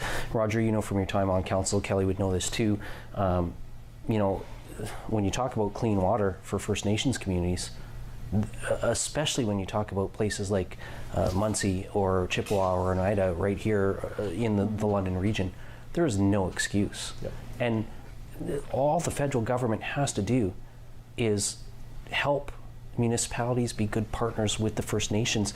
It's not even that we need to put more money into it. Clear up some of the INAC bureaucracy and help municipalities connect these communities to our clean drinking water, because we can do it. Oneida and Chippewa can be part of the London water supply very, very easily. But the federal bureaucracy is in the way. We are very, very extremely lucky in this part of the world to have the water access that we have to the two lakes. Yeah. I remember when I was on council, the big issue then was the Help Clean Water Initiative. And I remember looking at the maps and how much of the area was covered. And it always has surprised me that we don't go to the areas where there's the need by Indigenous communities to get that done. It's probably very, very simple to do. Just get it done. And oh, sorry, Carol, I was go just ahead. going to say, one of the things that I thought we'd hear a lot more about and we didn't hear as much is the rise of extremism, Islamophobia. We had just had the terrorist attack here and the loss of the family. And yet it seemed like it wasn't really discussed very much, or certainly to the level that it should have been, because, you know, this isn't something that's just happening in London, it's across the country. And I think with the way things are going, you know, very much polarizing the fact that people are so isolated at home, that they're constantly reading things online that are feeding into these sort of extremist ideologies.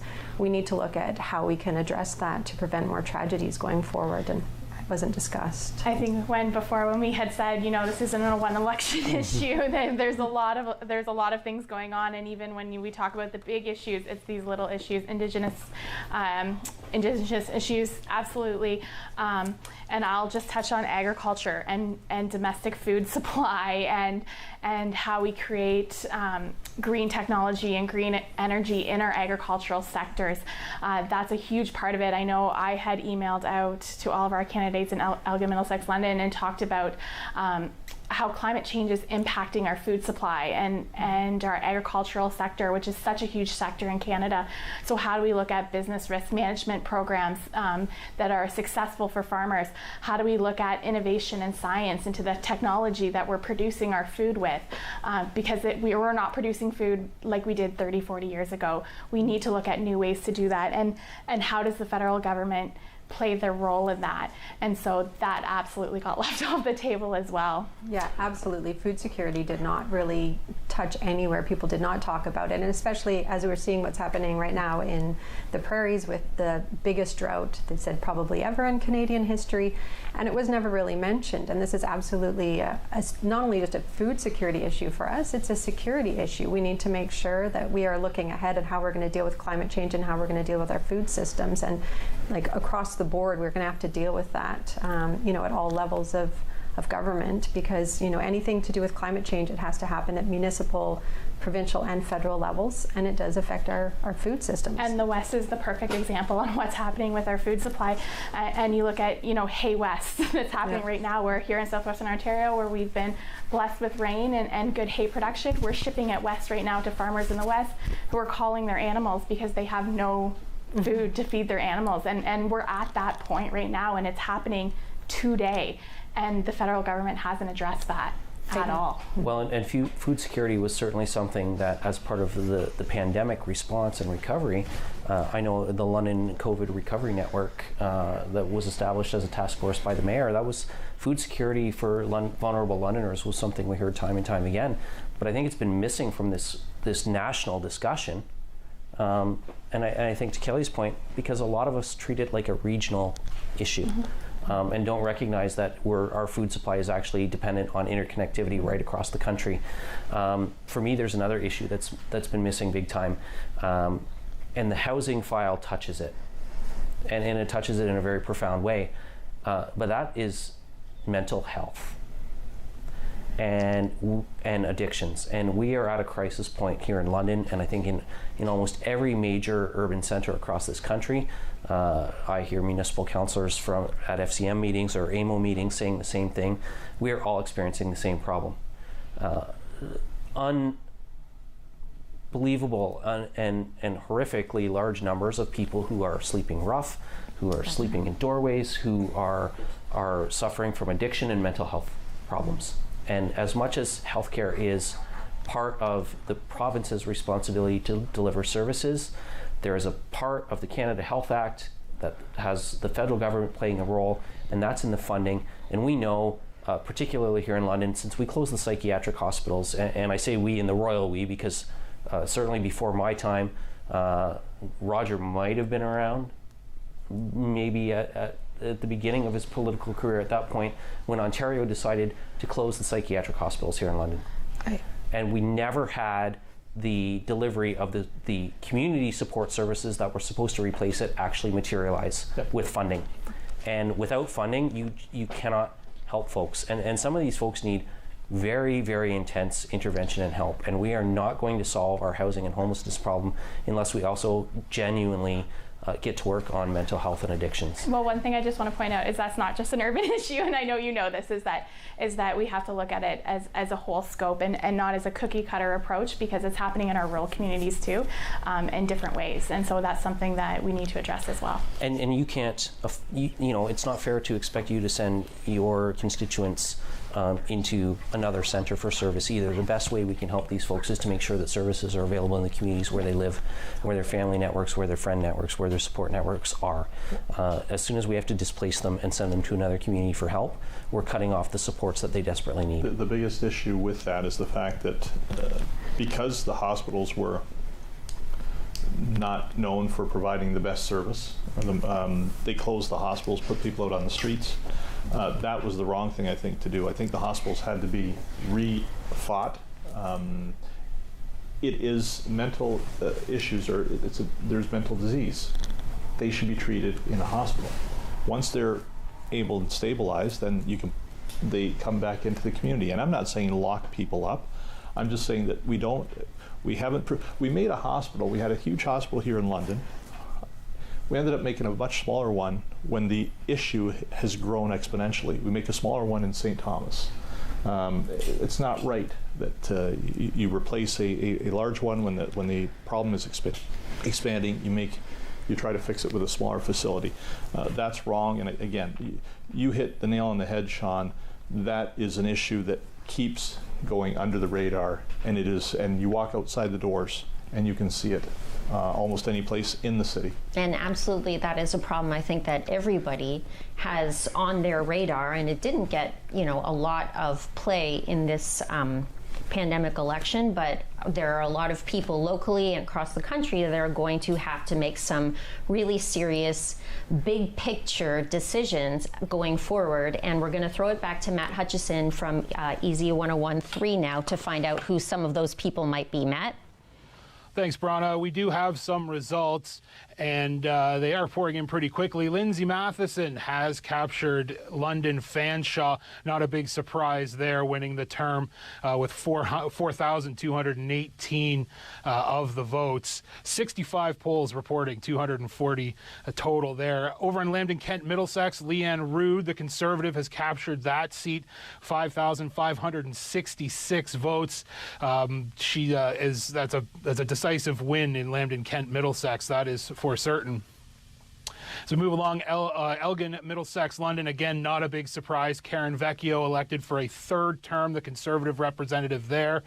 Aziz Ajibu with a decent performance, and Caitlin Cody as well, the NDPs and the Liberals battling it out for second place. Dave McKenzie, Conservative in Oxford County, he's been elected for a seventh term, 4,185 of the votes, 35 polls reporting there. Still quite a few to come in, but Dave McKenzie running away with Oxford County. London North Centre, a very tight race. Peter Fragiscatos, the Liberal incumbent, and NDP's Dirka Prout, they're battling it out there. Just less than 100 votes separating those two. 20 polls reporting, 187 total. Still waiting for a few to report there to find out. Ariel Kayabaga and Rob Rob Flack continuing to jockey for position. Just a few minutes ago, Rob Flack did have the lead, but Ariel Kayabaga has jumped back out to the lead in London West. The Liberal candidate with 6,561 of the votes there. 80 of the polls have reported so far. And back to the studio, Brona. Thank you.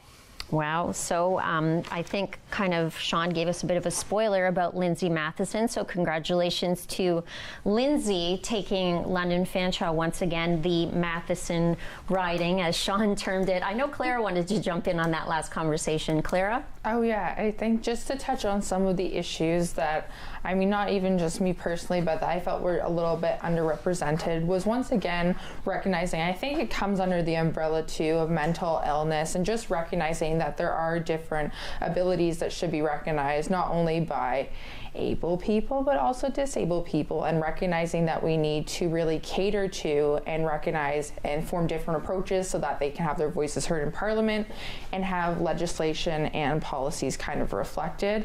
I think a big part of that is also recognizing that we need to improve funding for also municipal organizations such as My Sister's Place, which my mother and I are very fond of and we definitely love to contribute to. Thanks, Clara. We have one of our local re-elected candidates on the phone now, and it is Karen Vecchio. Hello, Karen. I guess we're having a little technical issue with Karen, but we'll be looking forward to congratulating her in a couple of minutes. Comments about the results that we are seeing, no surprises from the ridings that are the rural ridings, I guess. Not much change other than potentially these city ridings, close races here in London North Centre and London West. Yeah, I think it was no surprise what happened in the rural areas. I think everyone could have called that. Again, I'll say just Jason Henry, an NDP candidate in Lambton, Kent, Middlesex, he ran a phenomenal campaign. He really put himself out there, and so I think he deserves a round of applause for that, and he had a great turnout. So, but yeah, I think Leanne Rood, Dave McKenzie, Karen Vecchio, seeing all of those names, and I think as we go outside the region, I don't think there's going to be too much shakeup in the rural areas. I don't know. I maybe want to see a little shake-up in some of them, but I think it's going to be pretty safe. Well, I think that something the NDP can take away tonight, if the trends hold the way that they are right now in some of those rural seats, is how close they have made it between themselves and the Liberals in terms of being second. And Jason Henry's a great example of that. Here we are in Lambton, Kent, Middlesex, obviously the Conservatives have won the seat, but Jason Henry has run a very, very strong campaign, and it has been enough to catapult the NDP from third to second in that riding. But I think that goes again to putting good candidates and people who want to work hard for their community. It goes to show that pays off, and that paid off for the NDP in Lambton, Kent, Middlesex. They made a big jump there in comparison to last election, and that showed putting someone like Jason Henry, putting the right people in the right spots will pay off. I'm rather surprised how close it is in London North Centre. I really thought that there would be more of a difference between Peter and Durka. I mean, I have nothing but respect for Peter. He's been a great MP. He perhaps continue to be MP tomorrow. He really does reach out to his constituents. He asks people questions, and if you reach out to him, he gets back very quickly. No matter who you are, whether you agree with him or don't agree with him, he will respond. So I am surprised that it is quite so close there. And I think that in this case, I don't think that this is a reflection of Peter. I think this is more of a response to how people felt about Justin Trudeau and the Liberals as a whole in regards to the response to the pandemic. I think in North Centre too, we have to look at the fact that we've only got 25 of 187 polls reporting. So that's very early on. I expect, quite honestly, and no disrespect to Durka, but I expect that the lead will grow over the night, and it really does depend on where the polls that have reported are. I think it would be a surprise to no one that Durka has a lot of support and strength in the Old East Village area, but as we start to get some of the Masonville polls reporting and in Old North polls reporting, I think we'll see Peter start to widen that lead. Yeah, well, in the Masonville area, you're going to see much more of a conservative presence than you're going to see a Liberal presence. That's just from my own experience knocking on doors in that area. But I mean, Durka also is a wonderful person. We ran against each other in 2019. She would make a fantastic MP. But Peter's done a great job in the last 6 years, and I guess we'll see what happens. One of the interesting things that I believe one of the Liberal candidates commented on during the debates locally as well was how important it is to be represented by somebody who is a member of the party in power. And how much, but I think, obviously we've talked about some of the really strong, opposition representatives that we have there that really take our concerns to Ottawa and really work hard on the ground. Do you share that kind of sense that it's kind of in our best interest to elect somebody that's on the winning team? I don't think so. I mean, Karen's the perfect example of she gets things done for Elgin Middlesex London and in a Liberal government in power. I think it comes down to people who are willing to work across party lines. And when you elect those people, it doesn't matter whether they're the winning party or not, they'll get things done. Lindsay Matheson, another perfect example of that. Get people in who are passionate about their community, who want to do things about their community, who respect the people around them, and don't look at the party lines as where they have to work in their box. And it doesn't matter what happens. And I'd give a good example for that at a provincial level, just because he's the power of one, which would be Mike Schreiner. Yeah. I mean, he is obviously not elected as a member of the in-power party, and yet he gets a lot done. He has to work across party lines. He has to do what he's got to do to, represent the interests of his constituents, and I think he does a great job of that. Well, and I think a strong opposition MP can often be more effective than a backbench government MP. The backbench government MPs realistically are labeled backbench for a reason, because folks who are in cabinet, parliamentary secretaries, have more influence over caucus decisions than those who are in the backbench of the caucus. Whereas opposition MPs, they're in opposition first of all because there's fewer of them, so they have the ability to speak on more issues, to be out there, but they also work very hard in their constituencies. I think now I'm going to step away from the sort of partisan view of things and put on my municipal hat for a moment. I think in larger urban centers, it's often a benefit to have somebody from the government caucus representing a part of your city. It doesn't have to be a complete clean take of all the seats.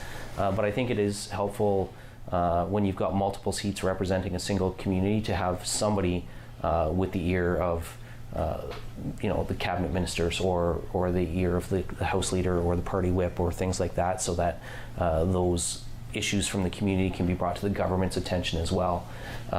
So I think it's a 6 of one and half a dozen of the other scenario where strong opposition MPs can be really, really effective. And, Irene Matheson showed that over and over and over again in her 13 years in Parliament. Lindsay's continuing that tradition, Karen is too.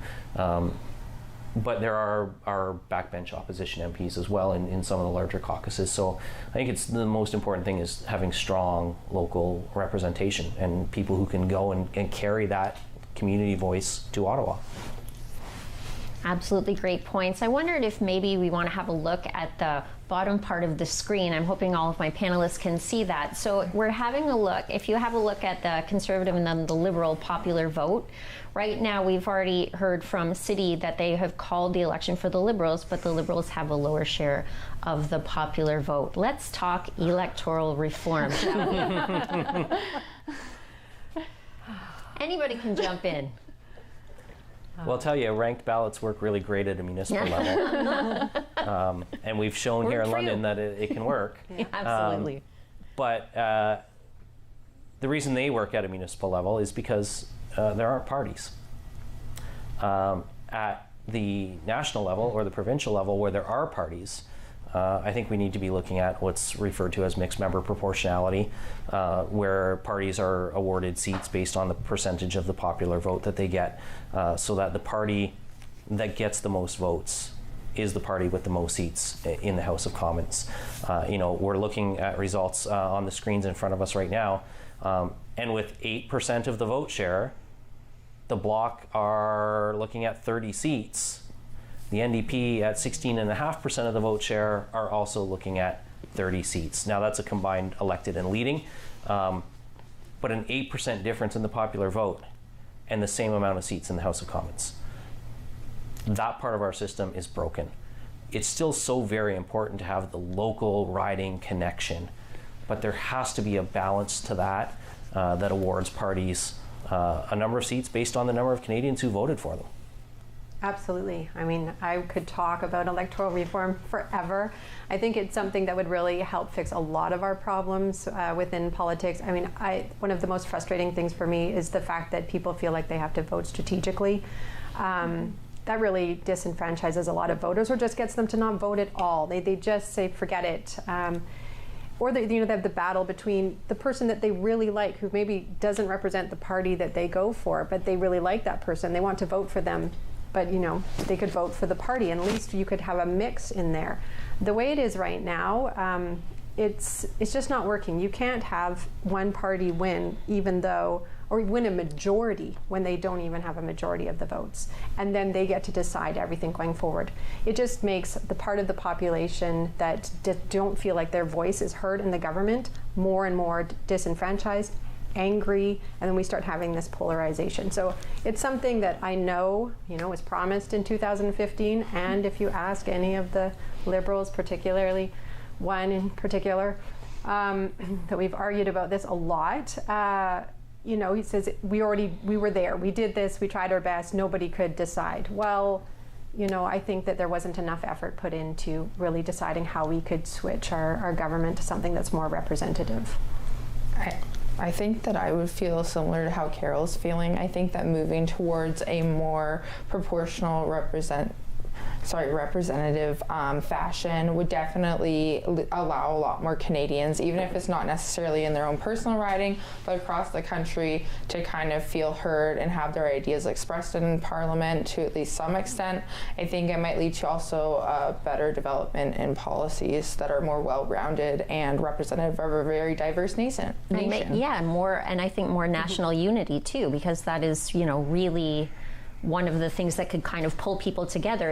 If we chose a system of voting that allowed you to pick the leader of the country, for example, like just a thought. There's many. I understand we have many options, but that's really something that unites our neighbors to the south. That's a big deal, that they can really unite behind the person that person that they vote for, whether for good or for bad. But it really is something that pulls that nation together. And the thing is, you believe that the nation is pulled together in the United States because of the way they vote now. They have gridlock coming out their wazoo every year. They have to go through another vote in a couple of weeks regarding how much money that they can borrow to keep the country going, and both parties play chicken with each other. There's a big difference though between the politicians and the citizens of the country. Yes, right? but you get a chance to elect the president, you get a chance to elect Congress and the Senate. Right. Okay, and they can all be different. Right. And when they're different, you can see what happens. You probably can tell I'm not a big fan of proportional representation. I think it'll cause more problems than not. Not saying that I'm not a fan of minority governments with the various parties. I think the problem you'll have is you will have more elections because governments will fall. And I don't think that's a good thing. You will have an instability in. So that's actually a false argument, Roger. It is. And it's, you have to look at all the countries that use mixed member proportionality. You can't just pick out one. And I know that people love to point to Italy and say, look at how many more elections they've had. And they haven't. And they really haven't. But there are examples all over the world where the elections are about the same as they were before mixed member proportionality, because parties learn to work together. They create a more stable parliamentary system. Yes, it often will take them 2 or 3 kicks at the can when they're first transitioning to these systems to get to that level of well, civility for one thing, where they learn to start to work together, but then it evens out, and you do end up, I think, with a more representative. But I don't believe for a minute, you can point to individual examples from points in time. Well, let's point to London. In London, in the municipal campaign, were there any differences made because of proportional representation, or because of? But we didn't use proportional No, sorry, representation. We because used of ranked ballots, and those ballots. are two very different systems. Ranked ballots, were any differences made? There were because not. everybody was saying that there's going to be a difference. It did not prove anything. It did not make a change in who was leading after the first this time. Yes. But a lot of people did not exercise their full ballots, and we had a lot of ballots that's somebody's. We had a lot of ballots that were exhausted, but a part of that was people weren't comfortable with the system yet. You have to give it time to take root. I mean, people have been voting this way since the country was founded. Yep. So to say that a one-off election where there was no change is going to be the rule that holds throughout it's just, it's a false logic argument. It hasn't been proven. And I just want to say, for right now, we're proving the example that first past the post doesn't prevent tons of elections, because we've just had one in 2019, now we're having one in 2021, and we're probably going to have another one within the next year, 2 years, 3 years. And I just, if we keep having this situation with minority governments where they're not able or willing to work with each other, because there's this portion of the population that feels that their voice isn't being heard because they're voting and they're never getting to elect somebody from their party, we're not able to bridge any gaps. So then are you also advocating for the fact that there has to be every 4 years you will have an election, you won't have an election before that? Well, I just think that you can look at different countries and see what they're doing. I mean, you could look at Germany, or you could look at the EU. You could look at different examples. You don't have to look at the most unstable of governments, and you can work towards something that's maybe better, that brings more people into the government rather than feeling like they're excluded, like their vote doesn't count, or that they have to do strategic voting. I just don't think our system right now works when you have a government that's already going to be winning, even though they don't have the majority of the votes. And even when you talk about ranked ballot and nothing changed in London, that's true on our first election. But when you look at, and you pointed to, south of the border and what happens there are cities in the US that have been using ranked ballots for multiple elections, and there absolutely have been changes from the first ballot to the second ballot to the third ballot as the runoffs are counted. So it has changed in places where this system has been in place for a while, and just as where mixed member proportionality is in place at national levels, stability has evolved as people got more comfortable with the system, and where parties got more comfortable with the system. I'm not sold on. You can see I had to bring this up because I wanted to show that Sean and I do disagree on things. Okay, I wanted to make sure that was out there. But there is, but we can. Sean's that's wrong. Right, but we can Sean is hope. Roger's wrong. But we're going to hope that despite lively debate, there is going to be some common ground between the people that are elected tonight. And for some more results, we're going to throw it back to Matt Hutchison, Easy 101.3. Thank you, Brona. And we are continuing to check out these results. Lindsay Matheson, she has captured London Fanshawe. Once again, not a big surprise there, the incumbent retaining her seat in the London Fanshawe riding. Leanne Rood has captured the Lambton-Kent Middlesex riding, the incumbent there, with a sizable win, 9,851 votes. Still over half of the ballots left to be counted there, but that's a sizable win. Karen Vecchio, no big surprise, a third term in Elgin Middlesex London. That's a runaway victory right there with 11,000 votes, 11,486 rather. Moving along, Oxford County's Dave McKenzie has captured a seventh term. The Conservative will be heading back to Ottawa to represent Oxford County. Still quite a number of polls there left to report. Peter Fragiskatos and Dirka Prout continuing to battle back and forth, but Peter's lead is increasing, 3,300 votes there. The Liberal incumbent looking to regain his position in London North Centre. London West, Ariel Kayabaga's lead over Conservative Rob Flack is beginning to widen, 9,797 votes to 8,897 there. What was a tight race is beginning to, beginning to see some separation in London West. And And that's all from me. We're going to head back to Brona in the studio. Thanks, Matt. I was hoping maybe you could just stop by because that was getting a little hot in here, but You can see that in London West, that the difference the PPC is making in that riding. Absolutely, and I was noticing that too. If Rob Flack, if the trend continues the way it is, and Rob Flack is not the winner tonight, it will be a split on the right side of the vote spectrum that leads to that. The votes that are going to the PPC may be enough.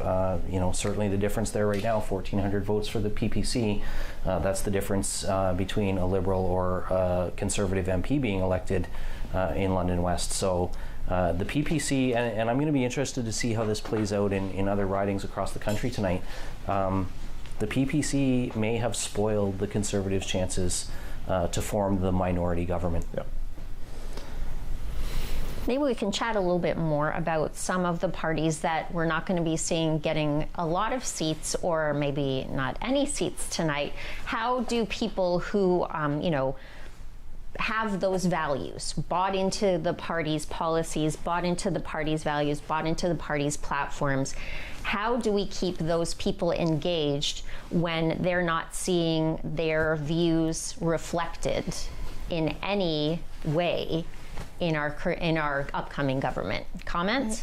I think that a really important step that's going to have to be taken after the decisions are made after tonight would just be recognizing that those values do exist in society and acknowledging them in a respectful manner so that everyone feels acknowledged even if they're not necessarily represented in Parliament. And I also think that's going to fall, especially with people who are voting for PPC, even Christian Heritage, the smaller grassroots parties that have really taken hold, more so the PPC, over the pandemic with their anti-lockdown stance. I think that it really resonates with a certain proportion of Canadians. However, I think that the majority is for, continuing with group safety, and no shade to them. I just think that they still have a lot of work to go, but it is definitely interesting to see that they are picking up momentum in areas of, a large population. Well, I think some people also need to do some soul searching as to why they voted for the PPC. Frankly, listen, I don't like lockdowns either. I can't wait for the day to come when I can throw my mask in my fire pit and never see it again, let alone wear it again. And I think that we'd all like that day to come sooner than later. But to vote on a single issue like that without perhaps looking at the larger party platform, I think you better be careful what you wish for, because there are some pretty, in my point of view, some pretty divisive and nasty policies in that platform. And so I think, I hope people will take a step back and go, I need to think about the bigger picture here. On the other side of the ledger, I think the Green Party, and I'm sure Carol will have some thoughts on this as well, but I think the Green Party has some soul searching to do, as does their leader, about what kind of party they want to be in the future. After, I think, what was a really positive result in the last federal election, all of those gains are being erased tonight. 2.1% of the popular vote is what we're seeing right now. That's got to be devastating to grassroots Green people who have worked so hard to build the party up. And to see it in a matter of 2 years vanish. There was a new leader come in, and I'm not on the inside of the Green Party. I don't know all the machinations, but it certainly seemed like there was a civil war going on within different factions of the party, and you have to come together if you're going to be a successful political party. And instead, what we seem to see is a party that's being divided and pulling itself apart. So how the Greens respond to their result tonight is going to be something that we'll be, I'm sure, seeing play out both in public as well as in their own internal mechanisms over the next few weeks and probably months ahead.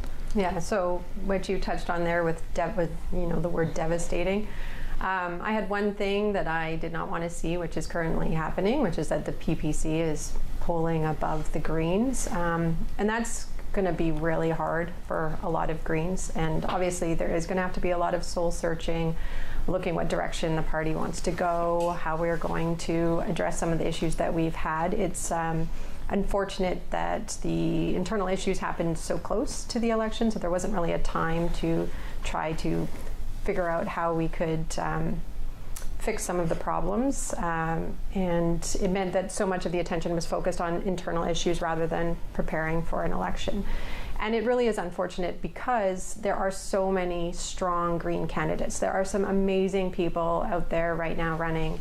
And so I know that the volunteers that are working for those candidates that are out there putting themselves out there trying to get the message, they can at least take heart in that. They've done a great job. And I always take heart in the fact that from 2015 and 2019 when I ran, in 2019 in particular, the climate was never brought up. And once the Greens started, they're really talking about it and people getting interested, we started to see other party platforms shifting to more, green consciousness, how we could make our country address climate change or deal with other issues. So even if we don't necessarily win any seats, we've at least changed the consciousness of the country and got people really thinking about what we need to do to address our future. Will the leader be there in 6 months? I don't know. My suspicion would be no. I think that there's going to be some definite issues that people are going to have to deal with, and it's hard to say. At this point, there's obviously some real divides. Well, to your point, Carol, sorry, Kelly, I know, so I was talking to Councillor Lehman as we were leaving committee meeting before coming over to the studio tonight, and he was Sean, talking. do you mind if I just interrupt? Because we just want to congratulate Ariel Kayabaga, who has been called for the Liberal win in London West. So congratulations to Ariel, your, I guess, now former colleague.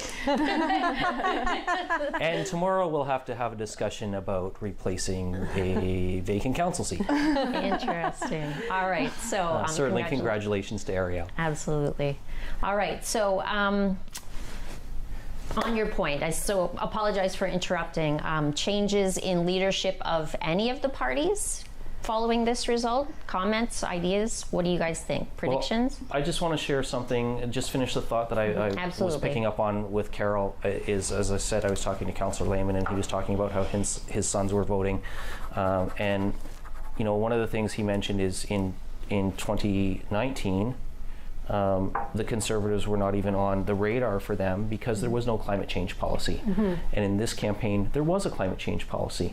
And that's, I think you're absolutely right that Green volunteers, Green candidates, some Green MPs who were in the last session of Parliament have certainly helped to amplify why this is an important issue. And so hopefully the folks who've worked on all these campaigns will take that home with them tonight as some measure of accomplishment. But also I hope the party recognizes moving forward that there is a desire for this issue to be front and center, and whether it's working behind the scenes or rebuilding the party from where they are today, there's still much work to be done on that file. Yeah, we'll be able to rebuild it. It'll happen. And I'll maybe just jump in. You're absolutely right. There's great Green candidates, and I just want to give a shout out to Amanda Stark in Elgin, Middlesex, London, who's absolutely fantastic. And I think it is unfortunate the way the things played out for the Green Party, because if you look at the federal leaders debate, your leader did a phenomenal job, and I would say coming out of that leaders debate, she was definitely the winner on keeping poise and sticking to the facts, and she did a great job. And it's unfortunate the way things played out for her, because I think you're right. I don't think it's going to work out well for her, especially seeing a 2.1% popular vote. Going back to the PPC, I absolutely agree with you, Sean, but I think it goes again to what we started in the beginning, is where people are at that boiling point in the pandemic.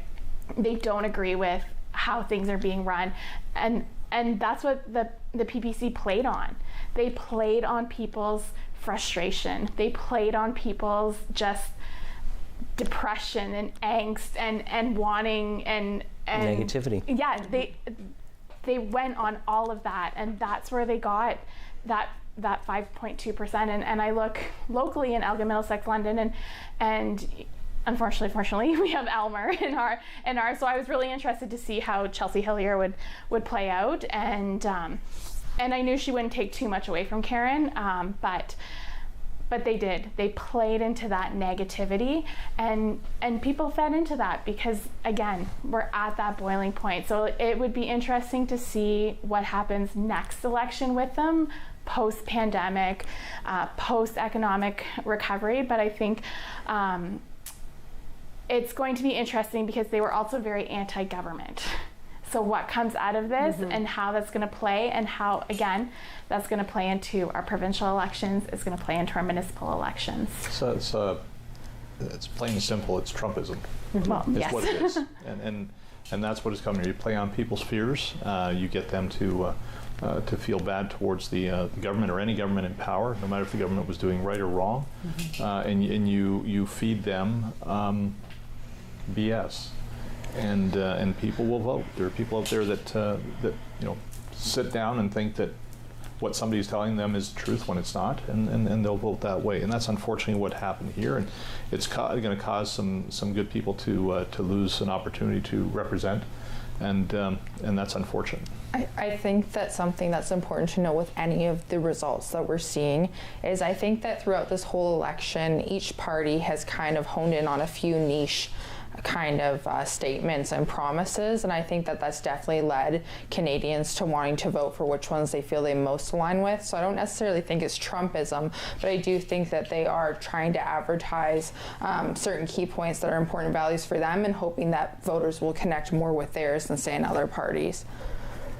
Yeah, so kind of like bringing people into the party, or like, almost like the same thing we were talking about earlier about question period. Like, it's really pulling people into your movement by soundbite, or by like an attractive, an attractive statement that just gets into like an earworm that you just can't get out of your head kind of thing. So I know like one of the Liberal lines that I heard a lot of was that we're going to end the pandemic. And again, going back to some things we talked about earlier, politicians are not going to end a pandemic. A pandemic is COVID is a disease. Science will determine how the pandemic ends. It's not really something that a political party can cause to no longer exist. That is right? the wisest thing anybody has said tonight.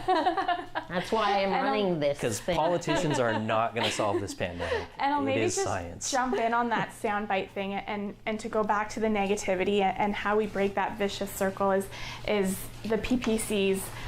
The other options suck. And that soundbite that they carried through, and they put up billboards and they put up signs, and they really honed into that. And again, it plays into that negativity. It plays into that, why do we even bother when you're drive by and just see a sign that you suck? And it's really unfortunate that that's the direction that party took. But that's what they fed into. That's the thing. It's like whenever I run one of my campaigns and I'm doing debates, one of the things I do is I focus only on what my policies are. I never mention, what the Liberals are doing, or the NDP or the Conservatives. I figure I've got such limited amount of time. Sounds good. As a Green, I'm only going to focus on that. But it was like the PPC were doing the complete opposite. We're not going to tell you anything that we're going to do at all. Basically, we're just going to crap all over you and everything that you've done. And, that's not the way I think that campaigns and elections should be run. I mean, that's not offering anything to people. It's just basically fueling a really nasty spirit and negativity. Mm-hmm.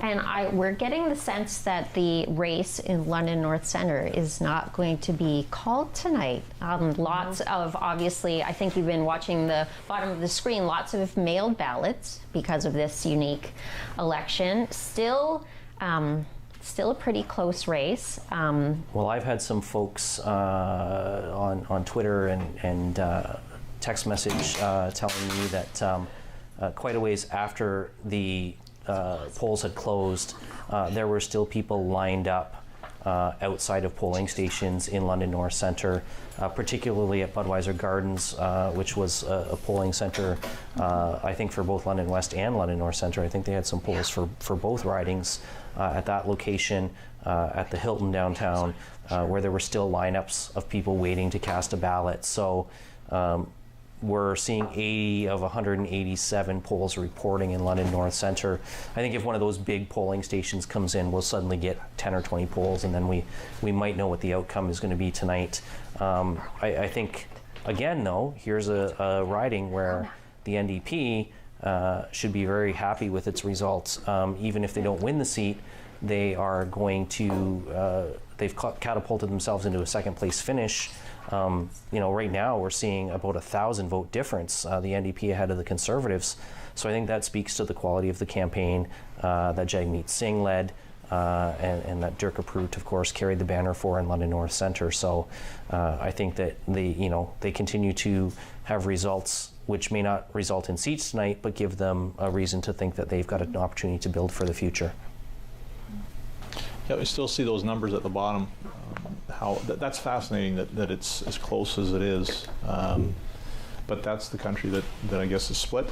We've been told about this for a long time, that's likely the way it would go, and it seems to be coming into the fore, that's the way it's going to happen. So again, the minority government looks like it's going to be the Liberals, and it'll be interesting to see how things move forward. It'll be interesting to see how Mr. Trudeau runs the country this time, see if he's learned anything from the past, from the mistakes he has made, which were, I'm very surprised that those mistakes did not cost him the position that he was in. As a Liberal, I say that, and there's many Liberals I've talked to that feel the same way. There's been some embarrassing things that he has done, and again, we'll see if he's learned from those mistakes and corrects them going forward. Well, and it looks like right now we will have, but of course, in a lot of ridings, there's still a lot of ballots to be counted. Right now we're looking at the NDP declared or leading in 29, the Liberals declared or leading in 156. So that's enough to form sort of a coalition government sort of scenario where they can work together to get legislation passed. But do those numbers hold? Is there going to be enough for that magic number where two parties have enough to get legislation through? Especially with lots of results to still come, particularly out in BC, I suspect, is where we have a lot of ridings with very low returns so far. So do those numbers hold?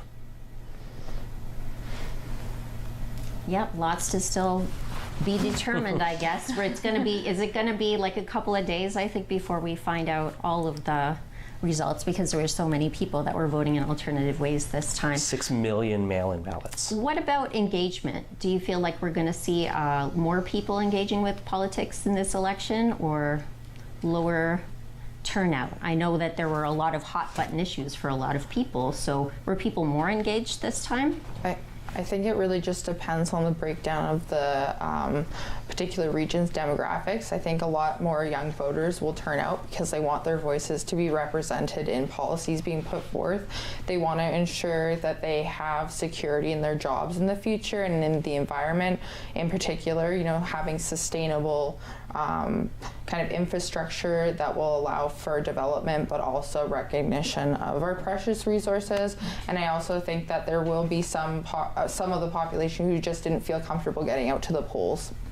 And I think a lot of it, and I heard it from a few of my constituents, was just they just couldn't get excited about this election. And so I think there's going to be a lot of that where people just didn't want the election. They're not going to want to participate in it.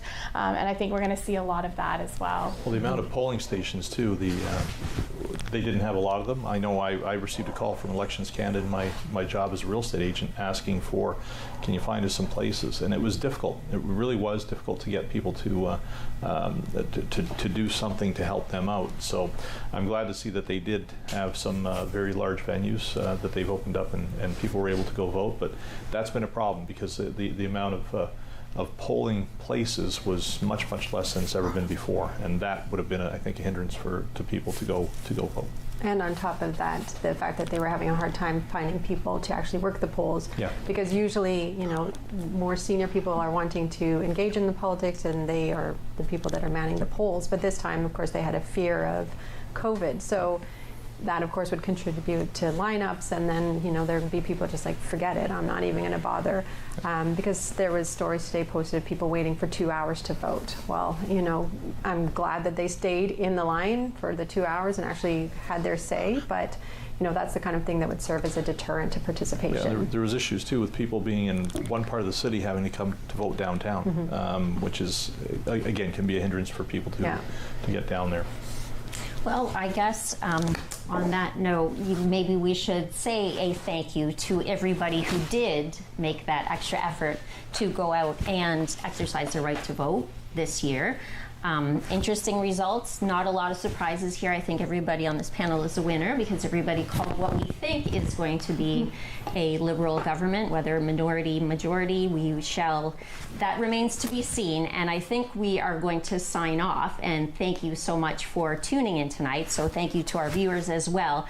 Liberal, potential majority, potential minority, still too close to call in London North Centre, so it's a race between Liberal Peter Frajskatos and Dirk Prout. Congratulations to all of our local candidates who were successful, and congratulations to everybody who made the effort to put their name on the ballot, to their teams, to their volunteers, to their families and their friends who support them through everything, because it is a lot of work. Thanks to my panelists. Thanks for tuning in tonight. We're going to keep on showing local results all the way through the evening, so please stay tuned if you want to keep up to date on our local results, and you can tune in for more election coverage to our Easy 101.3 tomorrow morning as well. My name is Brona Morgan. I'm here with Carol and Roger and Sean and Kelly and Clara. So thank you so much for being with us tonight.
you.